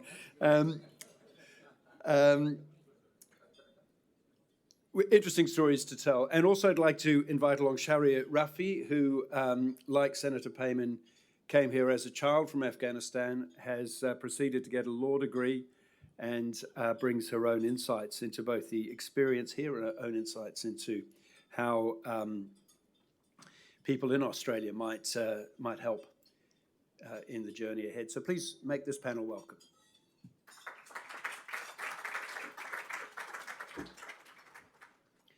I'm conscious for those in seats in tables 16 and 2 and 1 and 15, you possibly can't see most of this panel. I do apologise. Do the cameras pick it up, by the way? Not really. Once it gets to the panel? It does. Beautiful. Okay. I'm glad for that. All right. Perhaps I really want to get a sense from you, Professor Seikel, as to you painted what was really a very bleak picture of what Afghanistan is again.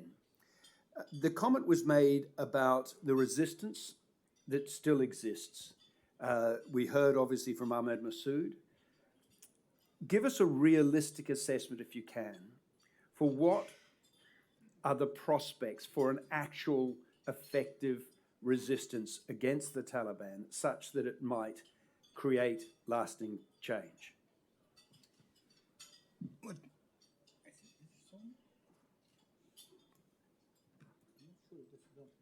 Hello, yes. Well, yeah. Well, thank you very much. First of all, let me just make this point that Afghanistan has not been a land of conflict all the time throughout its 2.5 centuries of existence. Afghanistan has had a long period of stability, security between 1930 and up to 1978, the military coup. It was a very safe country.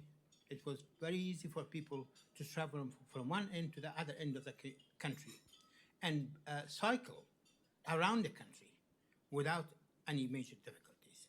Yes, there were instances of crimes, but this is very common in many societies, but nothing on the scale that we have been experiencing in Afghanistan, particularly in the last 40 years. Now we've come to the point that if I use this term by one of the eminent scholars of Afghanistan in Indiana University, that the barbarians are no longer on the gate, they are inside the gate. And the people who've taken over power, they have no historical legitimacy. They have no domestic legitimacy. They have no international legitimacy. In order to be able to claim any kind of political or social or cultural supremacy over the rest of Afghanistan. Afghanistan is truly a land of minorities. There is no majority segment of population in Afghanistan. The only government that can really work in Afghanistan has to be a government of national consensus, national coalition. This is what somebody like Ahmad Shah Massoud desired to achieve in the country. But of course, he was prematurely assassinated. Now, the way I see it, the future looks extremely uncertain and very bleak. I cannot think that the Taliban would be able to govern Afghanistan effectively and bring about peace and stability to the country. That is why if the Taliban would have to be forced to negotiate a settlement which would be viable for all people of Afghanistan. And that can only be done through mounting civilian and political as well as military disobedience. And I think that is what has really driven somebody like Ahmad Massoud and many of his supporters, and indeed a number of other leaders across Afghanistan, to mount a resistance to the Taliban. The international community's hands are completely tied now in Afghanistan. They cannot do much at all. The United States has no leverage in Afghanistan any longer. The moment that the United States and its NATO allies left the country, they lost whatever leverage they had in that country. Now, the future of Afghanistan would have to be determined by the people of Afghanistan. We have to really support the people in the country. We have to support the resistance in the country, not to continue the bloodshed, but to put enough pressure on the Taliban from the inside the country in order to negotiate a political settlement which is going to be effective, lasting, in terms of bringing peace, justice, and prosperity to Afghanistan. Otherwise, the current scene is set for continued bloodshed, for continued conflict, and for continued heartache for a lot of people in Afghanistan and indeed outside Afghanistan. What are the conditions that might be needed to be created to enable the Taliban to accept that there is pressure on it that would force it to change? There's no evidence that the new Taliban ever existed. So what is going to change conditions on the ground? Well, the way I see it, the only thing that can really change the conditions is for the resistance to expand and become effective. If the resistance succeed in taking over a few provinces, at the moment they are fighting in the outskirts of provinces. But if they really succeed to take over certain provinces, and they are gearing themselves up for that, that will bring sufficient pressure on on Taliban, and also Taliban's outside backers, Pakistan. And of course, we also know that Russia and China are courting the Taliban at the moment because of their anti-US stance or because of resources of Afghanistan and so on. But the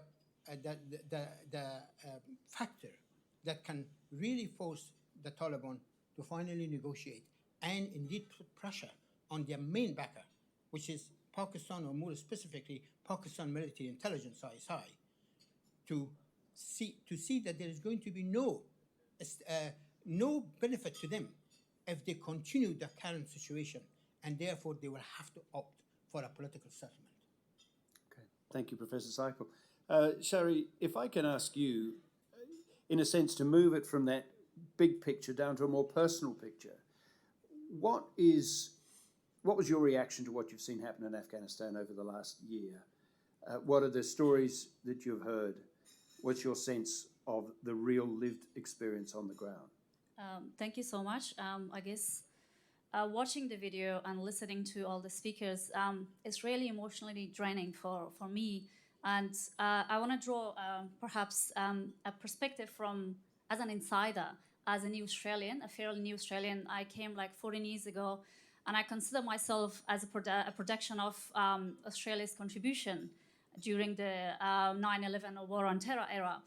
And a post Cold War generation or era child that I never remember a peaceful day in my entire life in my country. And watching that video, I just question why we have to be in this eternal state of war and conflict. Why the people of Afghanistan? As Professor Seipel mentioned, the last 2 centuries, Afghanistan has not been conflicted, obviously. We did have a golden era of peaceful time. And obviously, Afghanistan has 5,000 years of history. We were Khorasan, we were Ariana.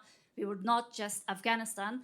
But again, it amazes me how 9/11 and post 9/11 war on terror started on completely wrong strategy. Like we were, just to put it into perspective, I was in primary school in the first Taliban era. Now my children are in high school, and we are still dealing with the same terror group. And we are trying now to paint a different picture, that somehow they might have changed. Somehow there is a delusion that perhaps they might have transitioned from an insurgent group to a functional government per se. And all these, perhaps as Professor described, naive Western analysts, perhaps they're trying to work with these savages, put it like describing them simply as savages, that the only legitimacy Taliban have is from their foot soldiers and from their barbaric and extremist Islamic interpretation, which will never change. That is their two sources of legitimacy. So why I say that war on terror started on a completely wrong strategy is that as young teenagers, we understood that, but the politicians unfortunately didn't. They were busy in the Afghanistan villages, going after the Taliban foot soldiers, killing hundreds here, two there, while Pakistan was producing hundreds in return. With the money of the United States with the US money, with the UK money, and at their own watch, they were producing, supporting the terror groups. And they are doing the same thing now. Still, they do that. So it just amazes me how billions of dollars were spent at 20 years, and now we have to be perhaps somehow thankful to the world that they were there on completely wrong strategy. Well, obviously, I am part of that generation, and I went to Afghanistan in 2013, and I wanted to contribute and be part of the change. And the changes were amazing since the post 9/11, obviously, the era. Afghanistan changed completely. We had a lot of achievements. And again, on 15th of August 2021, international community repeated exactly the same mistake that they did after the Cold War. They just completely forgot about Afghanistan, and they said, well, mission achieved. We're just going to wrap up and leave and forget about this tiny little area in our map, and we don't care about it. And what happened? We all know what happened. Afghanistan turned into a safe haven for international terrorism, the 9/11. And we returned back to Afghanistan in 2002 as young teenagers with a lot of hope. And the hope was that basically died in August 2021. And my own family, my parents, my siblings were there. And in the airport chaos, they managed to leave by help of some US veterans. But just 30 minutes before the big bomb blast at the airport. The trauma that we had to go through, we do not deserve that. My generation, I have seen the girl sitting here. One of them had to leave the room. She couldn't watch it. Farhad standing there. It's emotionally traumatizing. It's not fair on us, on my generation, on the generation that basically they had only heard of the Taliban. They are now 22, and they have been massively betrayed by the international community. And for what price? I don't understand. We call ourselves humans. There are 23 million people in Afghanistan on the verge of starvation right now as we speak. There are women present at home, their children, the girls cannot go to school. And we are here internationally calling ourselves feminists, women rights activists. And women politicians really, really disappointed me in the past 1 year. We have known that how much patriarchy still rules and how much women politicians literally have no power and no say in the international and global scale. What would you like to see change? I want the Taliban gone. I want the international community to unify against this phenomenon that they created to fight Soviets. The concept of Islamic jihadism with the support of Saudi Arabia and Pakistan. I don't think there is any compromise in their ideology and their interpretation of Islam. I don't think we are just bluffing. We are giving them time. We are letting them strengthen themselves. Right now, Al-Qaeda has training centers in the northern provinces of Afghanistan. Taliban are planning to train 10 million soldiers to go to the region and to start their jihad globally. So we are just bluffing. We are giving them time to train, to prepare. So they are killing Tajiks, they're killing Hazaras right now. There is basically no end to their atrocities, and we have seen the figures and the statistics. So I don't have to repeat that. But as an insider, I don't believe that there is any compromise, any negotiation, any peace. They do not understand these concepts. We have tried it and tried it over and over. Unfortunately, the international community, they have to understand that these terror groups, they have to pressurize Pakistan. One of the points you make there is that plainly you need allies who are not necessarily Tajiks or Hazaras or in any way related to Afghanistan. You need pressure from across the world. And I think this is where I might bring in Craig, because he is an ally. You became involved in getting, well, you tell the story. There's a football team and there's some women sitting in a room. Tell us what happened. Yeah, and thank you for the invitation this evening. Thank you for your honesty and your strength. And we heard also from Lynn tonight, and I think it's important that we hear more truth and less platitudes about what's going on. People have been abandoned, and the world has abandoned, this country. And I was able to see firsthand, as someone with a privileged existence who doesn't have the same history or understanding, last August, September, October, when several groups were, like so many of you who you know in the room, were in extreme danger. One was the Afghan women's national football team, who, of course, one of the main planks of Taliban ideology is that women and girls have no rights and aren't human. And one of the most high-profile female sporting teams, because sport is forbidden, was the football team. And so in that period of liaising with them and other advocates and former athletes who were helping to get them out, was an experience that I certainly, it opened my eyes to what the people of Afghan have gone through and are going through. What happened to the women? The women's national team? The football team. Yeah, so they got out, and happily, and they're in Melbourne now, and they're restarting actually with a professional club. And so recently, Melbourne Victory have taken carriage of the entire team and providing them with every resource, professional coaching. In fact, one of the finest coaches in the country, our most successful female football coach, happens to be a male at Melbourne Victory, and he's actually coaching the team. So they're shortly finishing their first season. They've done fabulously well. And of course, like everyone else, they have this huge amount of trauma with families left behind and all of those things. And as you mentioned, there's a group of incredibly strong Afghan women who, to me, represent, and you mentioned Farhad, represent the future of Afghanistan, and the voices who need to be lifted up here in Australia as well, is Farhad Kawastani and Marwa Moeen, who are in the room just over here with us, are young university students who, when the Taliban moved into Kabul, they were in class, and they all started receiving phone calls from their mothers and their parents. And they were saying, why are you calling me? You know I'm in class. And they're saying, you have to get out now and you have to get home. And as they left that class, Marwa said to the others, where are you going? Their houses were outside of Kabul. They'd already fallen, these areas. And she said, you can come to my house. And it's such an incredibly important story in Australia, because I say to Australians like myself who've never experienced these things, and we go into schools now with the girls and say, would you or your family in that situation take 14 other girls to your own house and accept that risk for your own parents and your children and your family? And it's important for Australians, for all of us, to understand that this is the lived reality.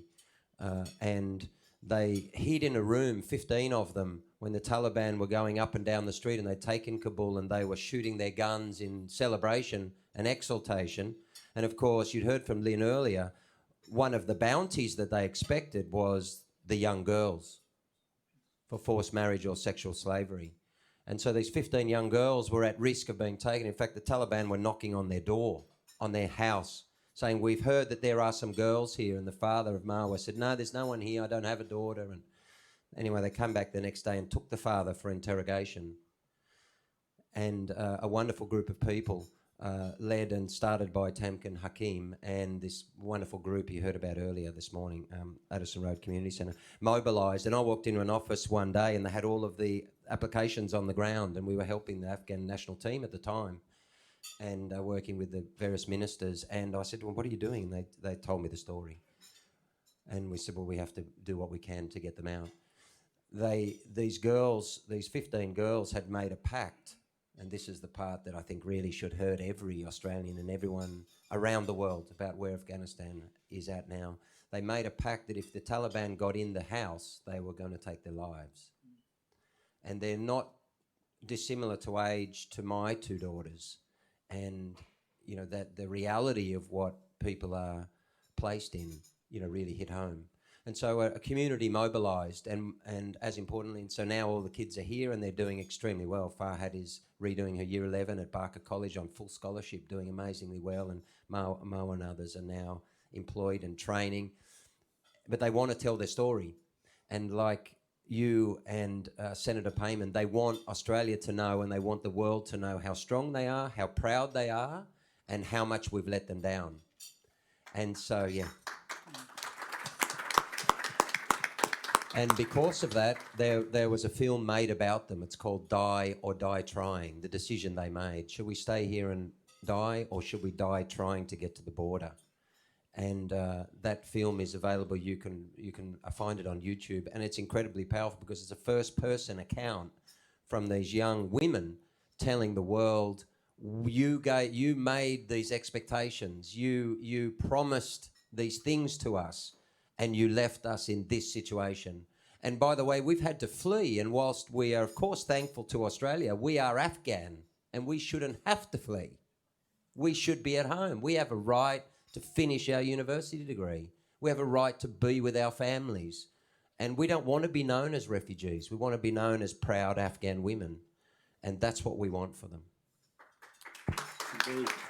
Well, welcome, young women, and may Australia bring you every bounty, and I hope one day you return to Afghanistan, a free and peaceful Afghanistan, and bring what you've brought here back to that country in a place of joy and hope. That's what we all hope for. I want to see if I can take from each of you perhaps some sort of call to action, some sense of what can be done in Australia by the people in this room, the people outside this room. What are the things that can be done that might bring some leverage or change or attention? Perhaps I can start again with you, Craig. We were talking together about sport at one stage. Okay, so my field is sport, so I'll stick to that for the time being. So the Taliban are saying that women don't have a right to play sport. It's a fundamental human right, the right to recreation and of course, education as well. And yet, male Afghan national representative teams are playing in so many sports across the world when women are not able to play. And so the first thing sport can do is saying, that's not right and that's not happening and we don't agree with it and we refuse to play against you. So boycott Afghan teams, male teams. Exactly. So later this year, the T20 Cricket Men's World Cup is in Australia. And those organisers called me some months ago and said, we're going to have a range of ambassadors as we do, and we'd like you to be an ambassador. And I said, well, is Afghanistan playing? And they said, yes. And I said, well, I cannot support your tournament because that's wrong. Australia in football doesn't have many opportunities to play against Afghanistan. We play in different zones and so on. However, if we were to play them, irrespective of whether it's an important World Cup qualifier, I would be saying that we need to boycott that game. So the largest sports organisations in the world should be saying, if one half of your population has no rights, then the other half equally has none. That's one thing that can be done. What about you, Shari? If there was something people in the room or outside this room could do to affect change, what might it be? Thank you. I guess as people, we have power. Craig Foster is a live example. He, like Tamkin, they facilitated and they saved 25 girls' lives. So we all can do to make a difference. We can talk about it. Media plays a massive role, I guess. We can talk to our MPs. We can talk to our friends. Just not forget about Afghanistan. Afghanistan should not become a yesterday's history again.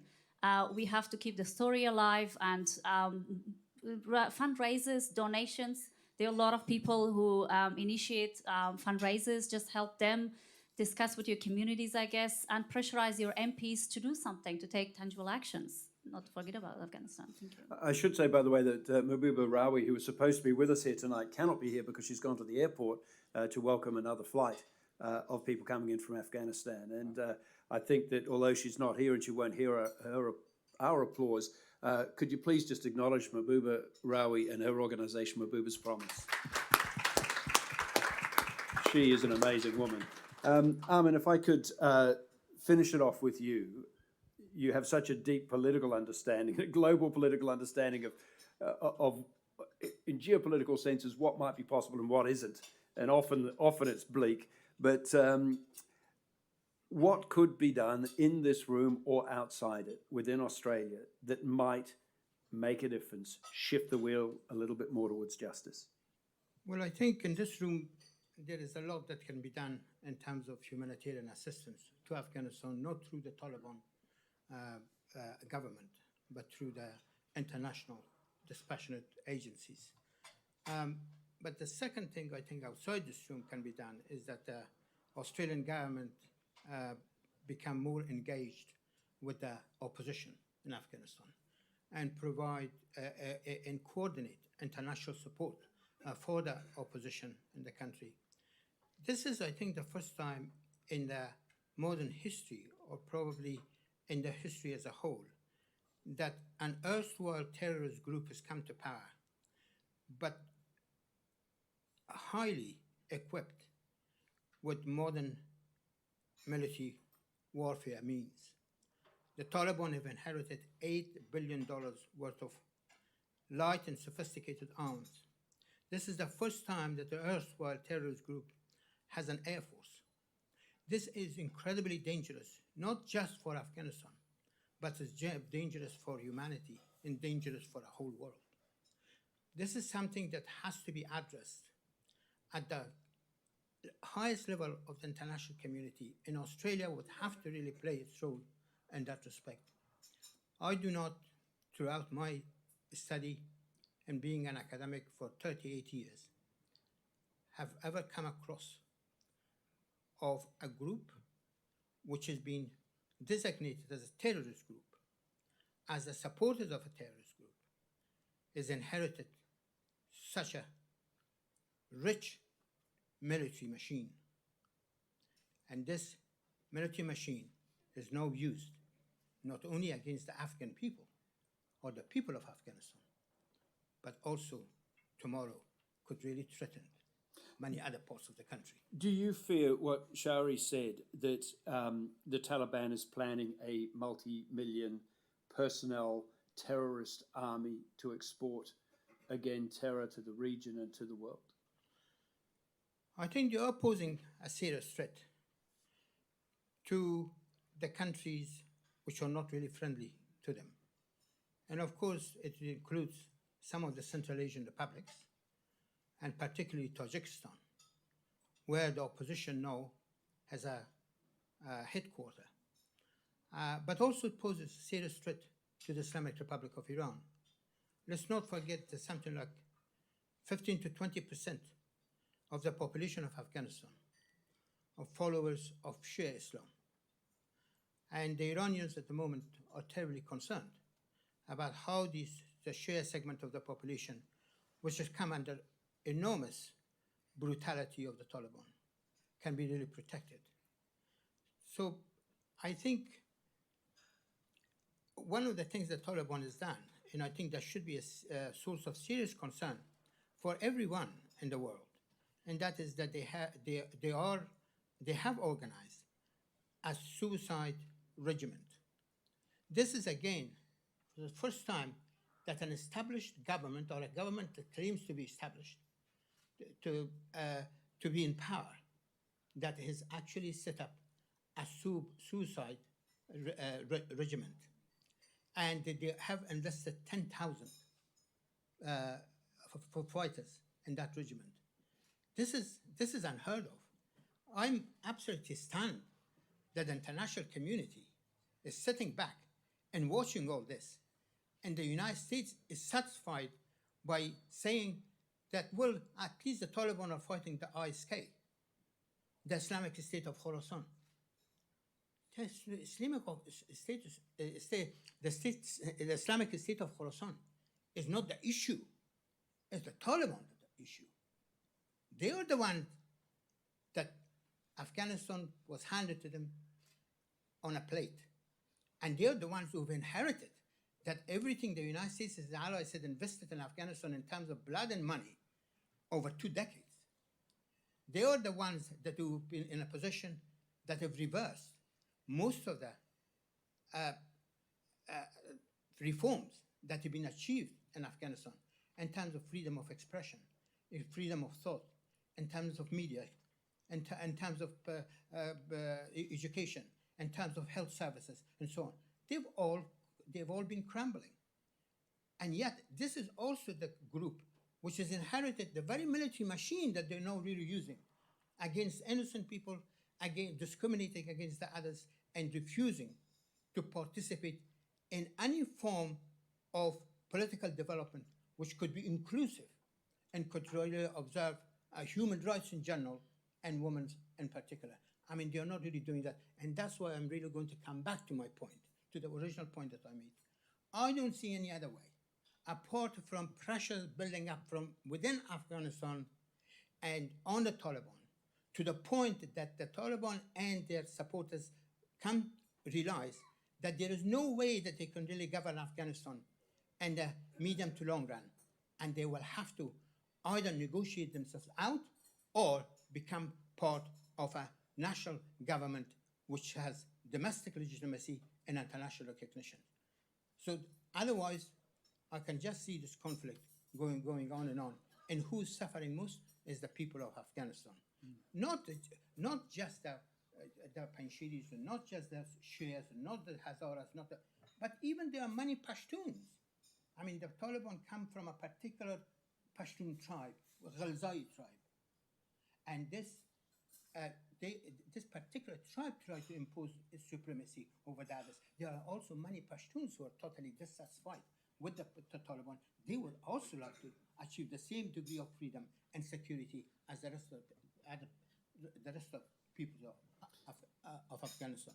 So I guess the lesson is keep the flame alive, keep it in front of people, keep it in front of politicians, and do what you can. I could chat to you forever, but people have homes to go to. Well, we haven't allocated questions. I want to go to someone who's in charge to say, do you want to have questions? You can put a question, you can't add. Anybody want to put a question? A question, I ask the question. Ask the question. Yes. All right, you can take this mic and ask a question. Okay, thank you, Professor Iqbal. I'm totally agree with what you explained, but you didn't talk about the root of the problem, the Durand line. I think is not 20 countries in the world. If the whole world go to Afghanistan, they won't solve the problem until we don't solve the Durand line.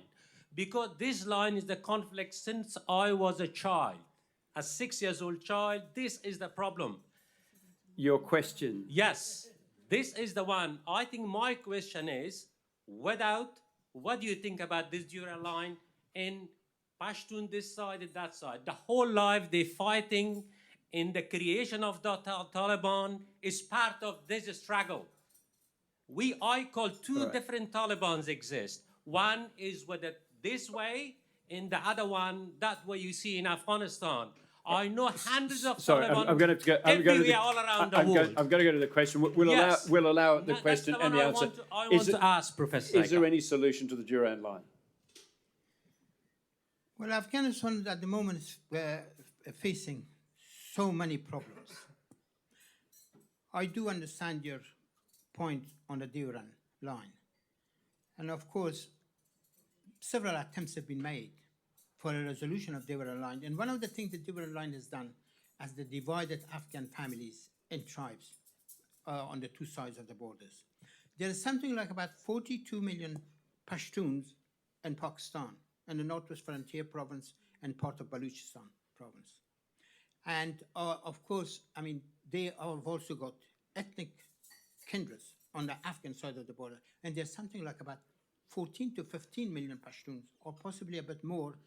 Everything in the case of Afghanistan is estimates. There is no precise figure for things in Afghanistan. Even now that they say that, the Afghanistan population is something like 40 million, it's an estimate.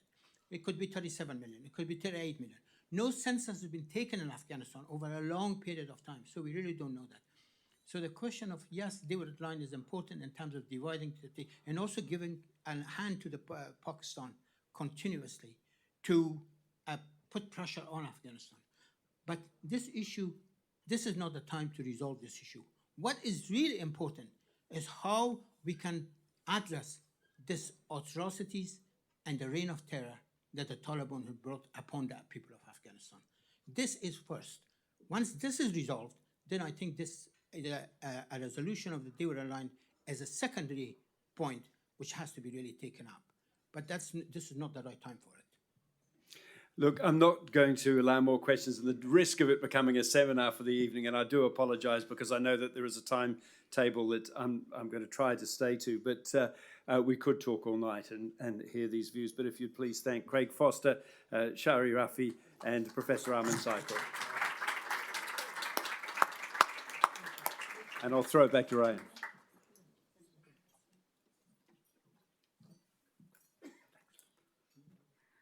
Thank you so much for what was a really, really interesting discussion. I think we can all take something home, something to think about. Now, I will just ask the Vice Chair of Ariana Australia Association, Khalil Nasri, to present you with gifts. I should know Ariana Australia Association is one of the co-hosts of the event. Thank you very much. Well done. I've had mine. Oh, you had yours? Thank you.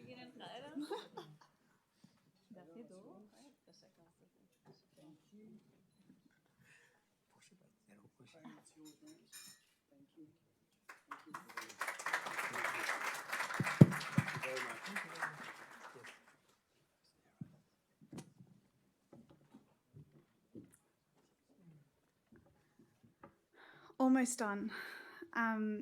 Okay, so almost wraps the event up. We'll just be hearing a few words from Steve Kalelia, who is the founder and executive chairman of the Institute for Economics and Peace, to provide a brief vote of thanks.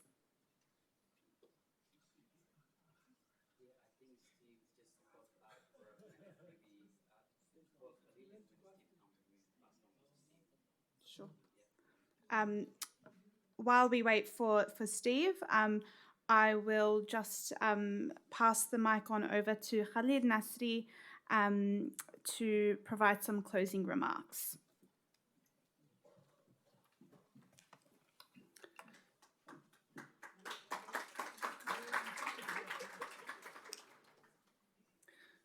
Thank you all for coming. On behalf of Ariana Australian Association, a community organisation that represents Tajiks from Afghanistan. Most of our members are here. Quite a number couldn't make it. Well, we couldn't accommodate them physically tonight. On behalf of them, I thank you very much. The Honourable Jihad Dib, MP, the Honourable Minister Mark Curry, the Honourable Senator Fatima Payman, Hugh, our panelists, Professor Saikal, and all of you. Thank you for spending your Friday evening with us.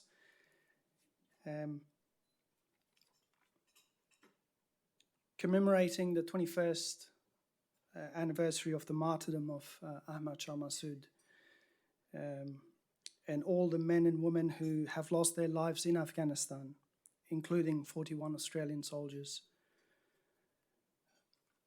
We have seen the predicament that the people of Afghanistan are in,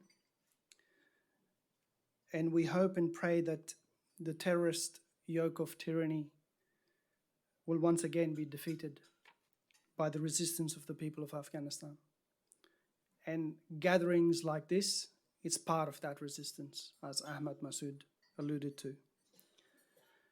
So that a new day can once again dawn and hope can once again return to the millions who now live in misery. The presence of all of you and the hundreds whom we couldn't accommodate physically gives us hope and strength that the legacy of Ahmad Shah Massoud and all those who gave the ultimate sacrifice so that there can be a peaceful and prosperous Afghanistan for all its people will continue. Again, thank you for coming. Thank you for your support. And yes, the event was co-hosted by Ariana Association. Thanks for the acknowledgement, and good night.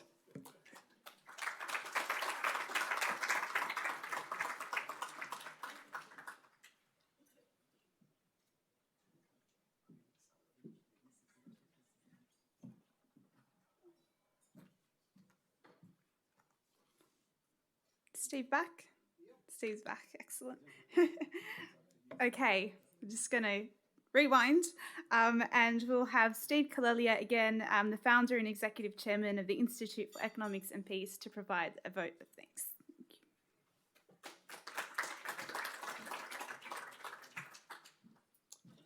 Well, it's been quite a sobering night, hasn't it? So I'd like to thank the Massoud Foundation and particularly Ariana for all their support. But I guess I had a little talk I was going to give, but I've actually ripped it up after tonight. This was on a positive note. And I think what we can see from tonight is just a really sobering look into Afghanistan. So as many of you in the room know, we do a lot of research on peace. And so if we look at the Global Peace Index for the last 5 years, Afghanistan's been on the bottom. Possibly when we do the next one, it will be the Ukraine. If we look at the Global Terrorism Index, what we find is that last year, Afghanistan was at the bottom of that as well, had more terrorist attacks than anywhere else in the world. There's another product we've got called the Ecological Threat Report.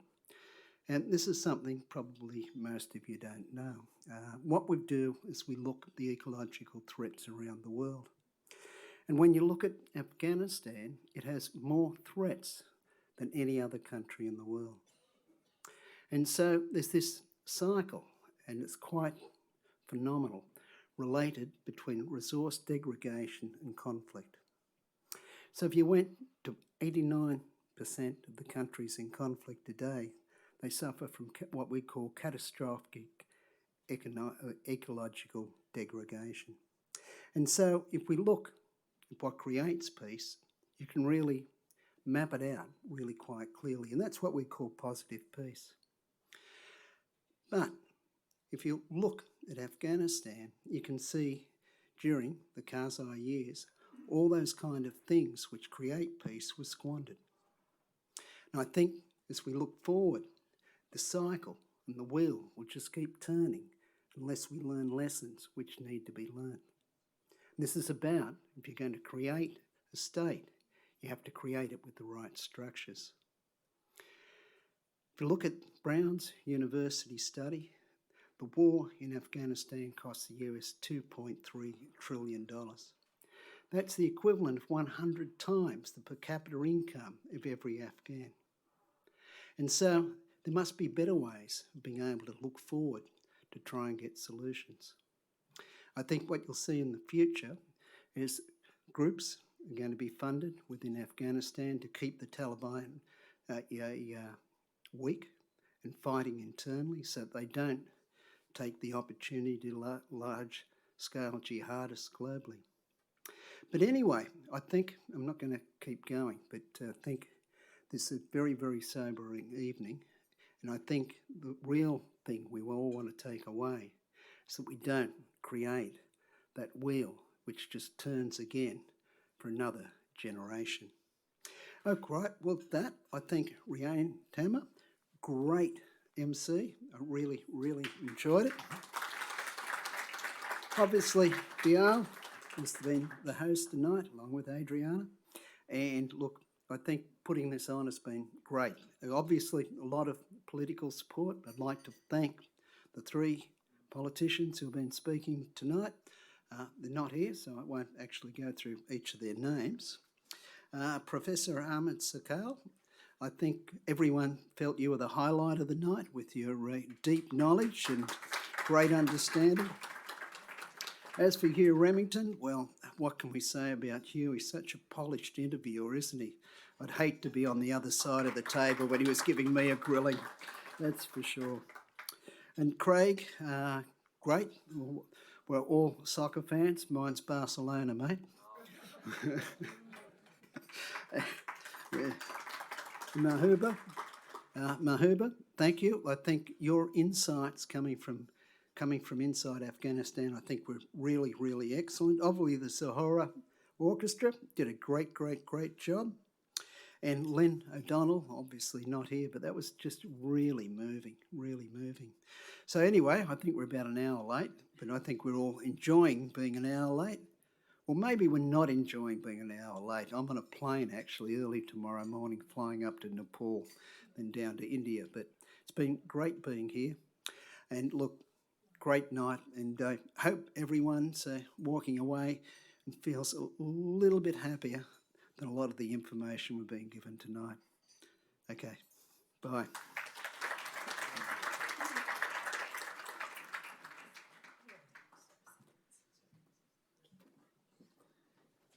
Thank you, Mr. Kalelia, and I will now call on Dr.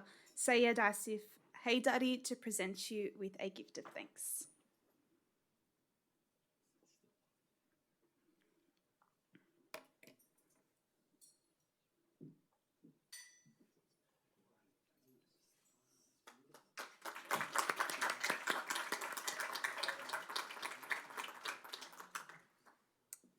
Now, before we round up, I would just like to refer anyone who might know someone who would need some sort of counselling assistance after what we have just heard today. STARTS is a specialist not-for-profit organisation that provides culturally relevant psychological treatment and support for any Afghan asylum seekers and refugees in the country. So feel free to get in touch with them if you need it. And let me just, before I leave you, I would just like to say thank you so much for giving me your time, for giving our panelists and our speakers some time to discuss what is quite a difficult conversation to have. And it's important to note that while we are here marking 2 milestones, the conversation doesn't end with milestones, it begins with them, and we should be going home and starting and continuing very important discussions with our families, with our friends, and with our greater communities. Thank you.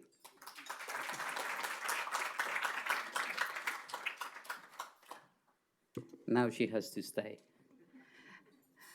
Okay. I think Ryan deserves a bigger round of applause for the night. Thank you so much, Ryan, for being here with us on a Friday night. And for offering your time. So thank you so much. And I think she also deserves a good gift. And if we can have her gift and call on one of our guests who traveled all the way from Canberra to be here, a former parliament member from Afghanistan, a female parliament member from Afghanistan, Dr. Niloufar Ibrahimi, to present the gift to Ryan Tamer.